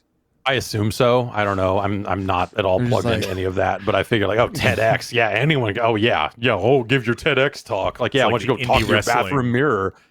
Where did you go? Fucking Princeton. Yeah. You Ugh, know? disgusting. They just like spit right on Yeah. them. You're never going to get funded. Spencer writes in and says, if we eventually make it to Mars in the future, given its distance from Earth and the limit of the speed of light, there would be at least 8 minutes of lag in order to send signals round trip. What games can we play with people on Mars? I just think that's such a fun question because it assumes so much. Like I just love that. Chess, Chess, Yeah. baby. Yeah. checkers. Yeah. Like that's XCOM. in the Multiplayer XCOM. Like XCOM. there was a ton of there was a line of games that they were doing. I think there was an XCOM one that was like it was play by mail. Yeah. Play by mail. Oh, yeah. Yeah. I actually had a copy of Yeah. that at Game Informer that I stole from the vault. Yeah. Yeah, and it was like you would send your turn, you would take your turn, it would send the turn. It wasn't just XCOM. There was like it did like chess and some of that other stuff, and it would just like play by email, send the turns back and forth, and so you just played this asynchronous game of chess because of course you do. I feel a lot of phone games are built that way now. Like, hey, Yeah. it's your turn to like Yeah. words with friends. You could play words with on friends Mars. on Mars. Presumably, Earth's and Mars's orbits would get more advantageous at certain times of year and certain times when they get closer together. So you're really going to have a nice Well, it's a real good lightning round lifetime, when that yeah. happens. You know, Sure. Yeah. It's like when everyone in Mars is firing up their torrent clients and be like, if we're going to get it, we got to get it now. yeah. This is our window, people. This is our Take window. advantage. Oh, who fucking downloaded Ghosts of Mars again? You assholes. I mean, don't get me wrong. I love that movie, but Jesus. All the Martian bandwidth. Damn it. Let's see here. Austin from Waco, Texas writes in and says, weeks, probably months ago at this point, Bacalar referenced getting into fountain pens during a discussion of mechanical keyboards and other hobbies. As a fellow Everyone's like- pen addict, I need to hear the full story behind this. Are we talking Lamy Safari Deep, Pilot Custom 74, Lamy 2000s, Pilot Custom 823s, or are we talking Canley Pen Company, Sailor King of Pen, Nakaya Jesus. Deep? All right, someone already has Austin gone wants way some details beyond. on your. Yeah, I was gonna say he wants some details. This I was can- a and it while says, ago. I can easily see you picking up vintage Parkers or Esterbrook's for a fixing up, given your interest in building keyboards and the like. Easily. Well, so what's weird is this happened a long time ago, and I fell off that train a little bit. But the there I did find that there is like a very wild overlap with keyboard people and pen people. I don't know what that is. I don't know like why. They're both the same thing, just from different eras. I don't think that's what What it let is. you get there? Yeah. I mean, I guess, but the thing about pens and the thing about keyboards is like people, they're these bespoke things, right? Like, and that's and the customization knows no bounds, and I think that's what the attraction probably is, and the amount of like preference, like you tweak stuff to your preference in a way that nothing else can really be done in that kind of way, or in terms of like people who collect stuff. So I always thought that was maybe the sort of overlap reasoning of why these two hobbies seem so cosmically connected. But this was probably like an I want to say like 09 and 10. There was a time where I was like really into like Japanese stationery, like really nice, like there's just really wild scenes with like stationery and notebooks in Japan. A lot of that stuff came over here. There were like a lot of cool stores in the city you could go to find like people would go and find like wildly rare writing stuff. And I just kind of fell down that rabbit hole a little bit. And then someone who used to listen to my old podcast sent me some stuff and was like, hey, you want to get nasty? Let's go. And just sent me like a whole variety of stuff. And I really got into it in a big way, but I have not really kept up with that in the way that I've kept up with other stuff. But I know there's like a whole scene out there for sure. And it's pretty, gets pretty nuts. Crazy. My handwriting gets worse huge. my handwriting is almost completely illegible now, like just because like who writes stuff. I have to write a few checks every month to like pay up a couple of bills that can't be done online, and more than it's when like Mother's Day comes around, you're like, shit. I just like you're like writing on a card or something, or like a birthday thing, and like I'm writing like 3 sentences. By the end of it, my hand is completely cramped up. I'm like, Jesus, what the fuck happened? Like, I feel bad. I feel like I didn't I feel like I didn't properly answer the question. If this person wants like brand name stuff, like I was really into Pilot stuff. What else was I?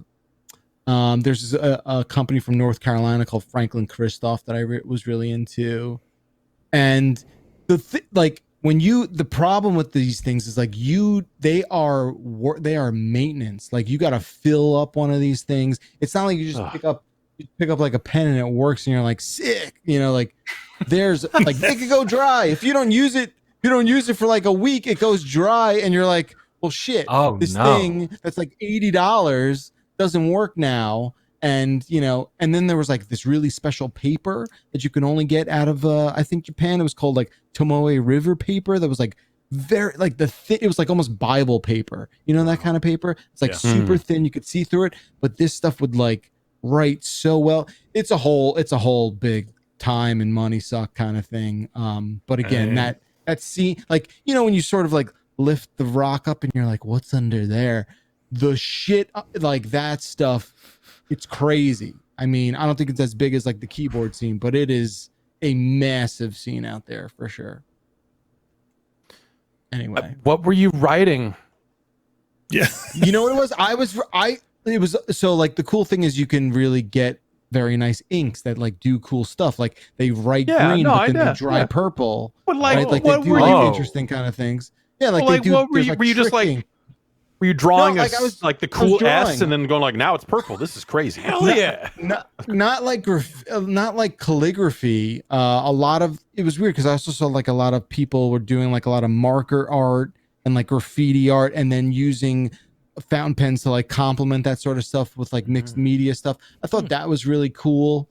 I think that was where I was like, leaning into, where I was like, I can do really nice lettering. Like that's the thing I can do reliably is letter really nicely. So I was like, oh, this is another angle I can look at when I'm not using like a real fat marker or something like that.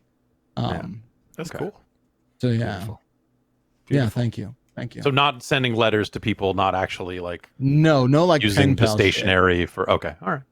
No, but a lot of those people in that scene just kind of write to write. They just they're just like, hey, I got this new pen. I'm gonna write a whole like pad, and take a picture of it and share it with people, and that's the thing. Lorem ipsum dollar.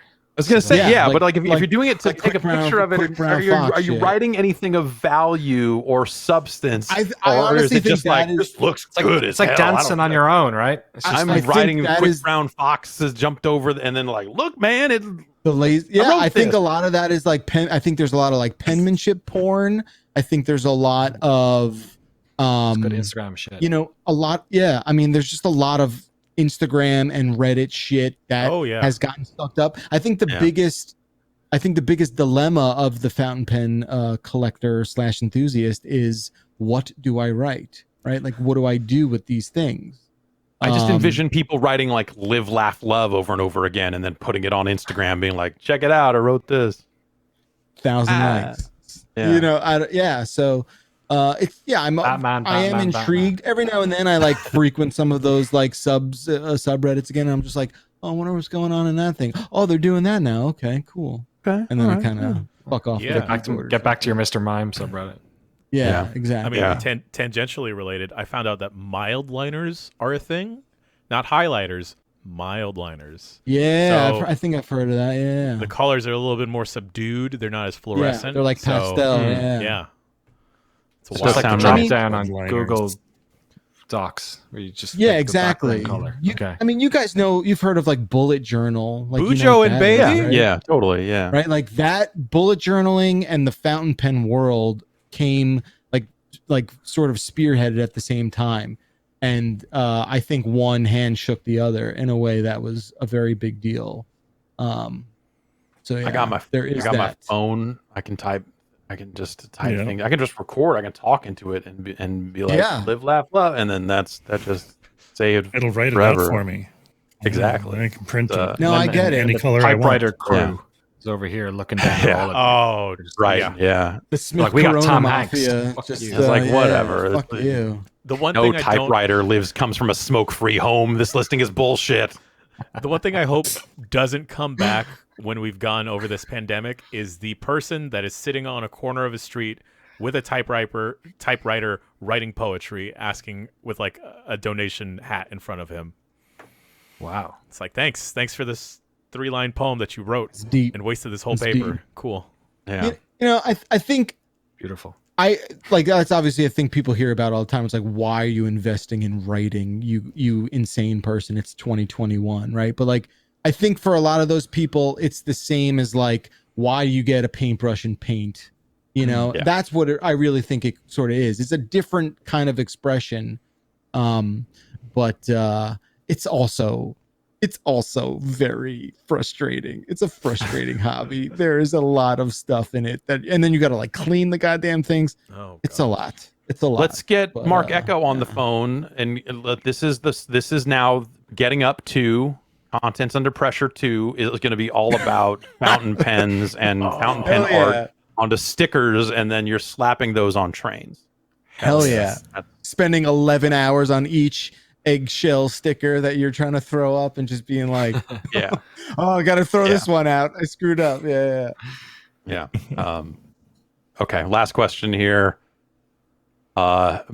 Mice nerd?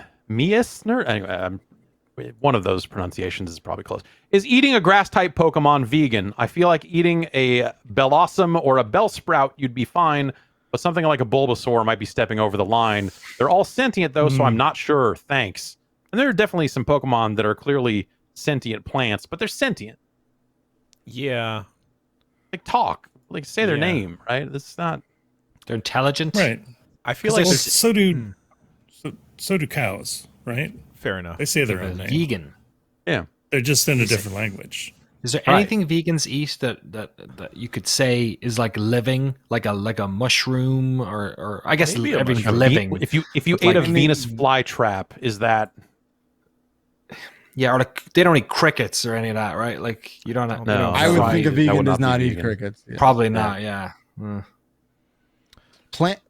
I mean, plants are alive at some point, but again, Right. what are we doing? What are we really doing with that? I mean, it's a plant creature. Like, would you eat Swamp Thing? If you ate the Swamp Thing, if you ate Swampo, No. would that be vegan? His name is Swamp Thing. Thank you. I think Okay, sorry. Could you eat the swamp? Because Swamp Thing also has like a sort of a detritus, right? Like a swamp ooze. Could you eat the ooze? Would that be like Jesus, having like an man. egg? Could I you don't- suck I don't the think it would ooze taste out very of the good. Swampo? God Yeah, damn it, it's I mean- Swamp Thing. Yeah. Could you milk Swamp Thing? So I'm asking. Does it have Is nipples? Swamp Thing a mammal or is Swamp Thing a plant person? I mean, not plants. Some plants can be milked in a sense, like a thistle. Oat milk. We were talking Oh, about it yeah. recently. Milk. Yeah. I had some last week. It's good. milk. No, I it's mean, not milk. So it's but- swamp beverage. Okay. It's Yeah, it's okay. oat juice. Swamp It's milk. oat juice. Yeah. Yeah, I mean, I mouth. forget who had the comedy bit about like soy. There's no soy nipple out there. That's like someone's just milking for soy milk. Dennis Leary doing that one. No, Yeah. I think it was like Lewis Black or something. But yeah, Close enough. close. Dennis Leary's comedy stuff's gone dry ever since his main inspiration kicked the bucket. Yeah. It's been so hot. Yeah. I know. So it sounds like we don't have an answer. I mean, I'm going to say that like that's if like for as much as vegan, the definition of what is vegan and what isn't is based on our universe and I think that definition would change if we lived in a world with more sentient plants. Yeah, Mhm. because that's what it is. It's if something is like living and self-conscious in a way, right? Yeah. And like Whereas, like- morally, that universe, they're just all willy-nilly capturing animals and putting them in balls, right? So like morally, they're like, what does a vegan in that universe even look like? Like, do they still have? They just don't make their animals fight, but they'll still. Yeah, well, they don't them? like to. Well, they don't like to touch on the whole like cockfighting aspect of Pokemon in it. Right. Actually, So it's for them. It's like, well, we're all friends. I'm the trainer, and like, yeah, I cracked the whip, but look, we're bros. Me and Pikachu. Sometimes I let him stay outside the ball and ride on my shoulder. Get back in the I'll tell you goddamn what. ball. Like, This is what I'm doing my fucking TED Talk on, because this is now a TED Talk length conversation about Pokemon and veganism. But here's the thing: veganism, I would argue, came out of our culture, right? Like that is what it is. It is a result of humanity's interaction with being on this planet. So it would vary by planet. Yeah. That's what does the I food think. chain look like?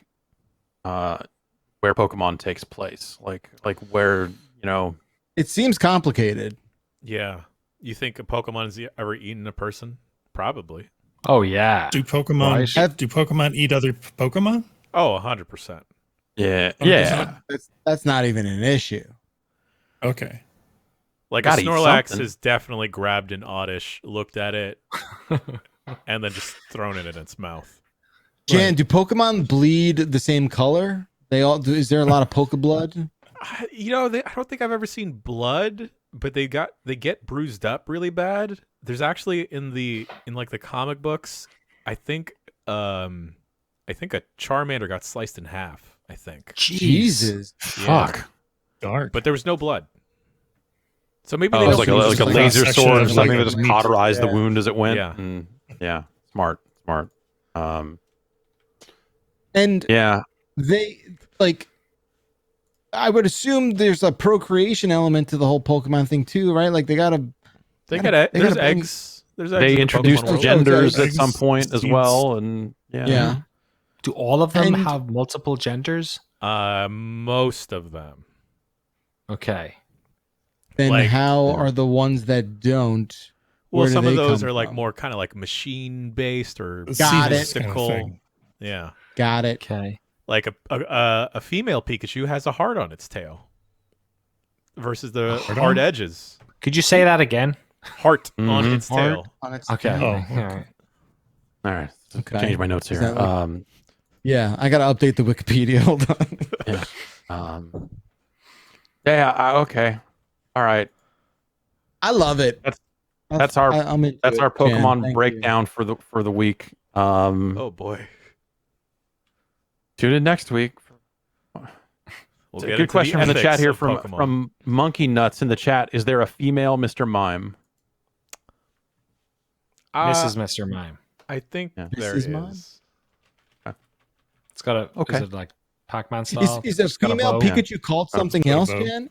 No, it's just a Pikachu. No, like they'll That's put cool. like Pikachu. they would like was that gold and silver when they added that, and they would just put like the little gender symbol on the Yes. name of the Pokemon or whatever. To, Oh yeah. So Any non-binary And, uh, Pokemon? I mean, there's definitely ones that are not. that are Yeah, not I would have given a assumed deliberate gender. So most. Like a Ditto is just I Right. was going to say Yeah. Ditto. Yeah. love that Ditto. I learned to love that Ditto after you Mhm. introduced me to that Mm. that thing. Ditto is a blank canvas with your fountain pen, you know? Yeah, that's how I'm looking Yeah. at it. I feel like so again, I'm learning a lot about Pokemon because again, it just was never a thing with me when I was younger. Is there only like one Pikachu at a time in the world, or are there many? No. There's multiple Pikachus. So we okay. have multiple Ash just pages has a in the special Giant Bomb wiki for this. Okay, Because this is question one of 11,000. Yeah, So okay, we'll so- just keep doing one an episode here. So basically, Pikachu is a species. So Pikachu is Got a it. unit in the same way an RTS is. So Pikachu, in that concept, is not a character page. It is a concept page in the wiki because there are Okay. potentially millions of Pikachus out there. The same way you could have millions of Marines in StarCraft 2. There's no like, I'm the Marine. It's like, no, I'm a Marine. I'm a Pikachu. Okay. But they have also depicted Ash's Pikachu, Ash of anime fame, in a video game. And so Ash's Pikachu is a character page because that is a singular Specific. individual Got it. Pikachu. Just like right. The analogy works better for me in my head with like just dogs. Like I get it. Like you can have a Saint Bernard, and then there'd Yeah. be many Saint Bernard. Yeah, but that still plays. That's correct. Thank you. Appreciate it. Yeah. Because then you throw in like the modifiers because there's a Lucha Libre Pikachu that is No like by way. name. Yeah. Is it Wears with a a called? mask? mask. Oh, that's Pikachu sick. Libre. Okay. Yeah. Okay. So genetically, it's Yeah. different. No, it just Like wears a luchador costume. Okay. Yep. Huh. Yeah. Is that a concept page or a character, Jeff? That would be a character because it's specific. I mean, we're talking. It's an individual character in a fighting game, right? It's from Pokken, right? Oh, So- it's not a subspecies or anything. Yeah. So, okay. so those But are what if kind there's of. what if there's like a whole league, like a Lucha Libre league? yeah. Well, Then then that we would get be a into concept, right? the Pokemon Hawlucha, who is a luchador bird. But that's Okay. all of Yeah. them. That's all of them. So So, that they would be just a happen to concept. be. Yeah, that would be a concept page for sure. Is there any rules. I can see them like there's like clearly Pokemon that are based on different animals and cultures and stuff. Is there any Irish Pokemon in there? So like a little sort of little fucking Little rainbow leprechaun guy. one? Yeah, like a Little like a one that's fucking kind of rainbow guy. one that's kind of an alcoholic or just hates the English Mm. Is there Pokemon. just or like something. is there a Conan O'Brien one? Is there One made entirely out of potatoes. Yeah.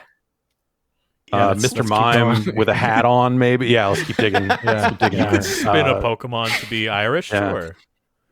Yeah. What's one the that Irish just Pokemon? hits snakes with a shillelagh. Is there like some Yeah, well that'd be way he was technically Welsh, but yeah, that would Yeah. work. whatever? Same thing. Am I right? God. Yeah, Mr. Mime with a leprechaun hat on is, I think, as close as we can get with that. But I don't If- think that's if that's my Farfetch'd- headcanon. If Farfetch'd held a 4-leaf clover instead of a leek, would that work? Isn't there a Pokemon that is a 4-leaf clover? Whoa. Let me type this into the internet. Whoa. Yeah. Whoa. That's There the are best. 4-leaf clovers in Pokemon, but There's a card, is there? yeah, there's a Yes. 4-leaf clover luck card in the trading card game. Oh, fuck, I No, found- this is a oh, fake God. card. What is this? This is not a real thing. I don't. Maybe there's a real found- one, but this one is not. I found a Pokemon that looks like a 4-leaf clover, but when I click on it, it brings me to 4chan. So I think Yeah. I think it's a sex think thing I- or fan art. I think I found a fake marijuana Pokemon too. Oh no, that's real. No way, really? No, it's fake. It's fake. Yeah, I believe the shit out of you there, bud. You had me going. Yeah. All right. Let's close the book on this Pokemon stuff for this week until and Bacalar, you're going to be out next week. You're going to miss You're going to miss your lessons in the world of Pokemon. Just wait till we get to the racially insensitive ones. You know, that's most of them at this point, isn't it? I mean, it's just a lot of the whole thing. All right, that's going to do it for this week. I will be out of town and not here for the Friday show. And there's some stuff happening on Thursday. I don't know. Figure out if. Oh yeah. There's that Sony thing. There's that Sonic the Hedgehog nightmare. Yes. So I don't. We're talking that over. See if there'll be a live stream for that stuff or not. Not sure at this time, but stay tuned to the front page of the website for more details there. I'll be back with another edition of the Giant Bombcast next week. Thanks everyone for watching. Thank you all for being here to talk to me and talking amongst each other and so on and so forth. Pleasure. And we'll be back next Tuesday with more. See ya.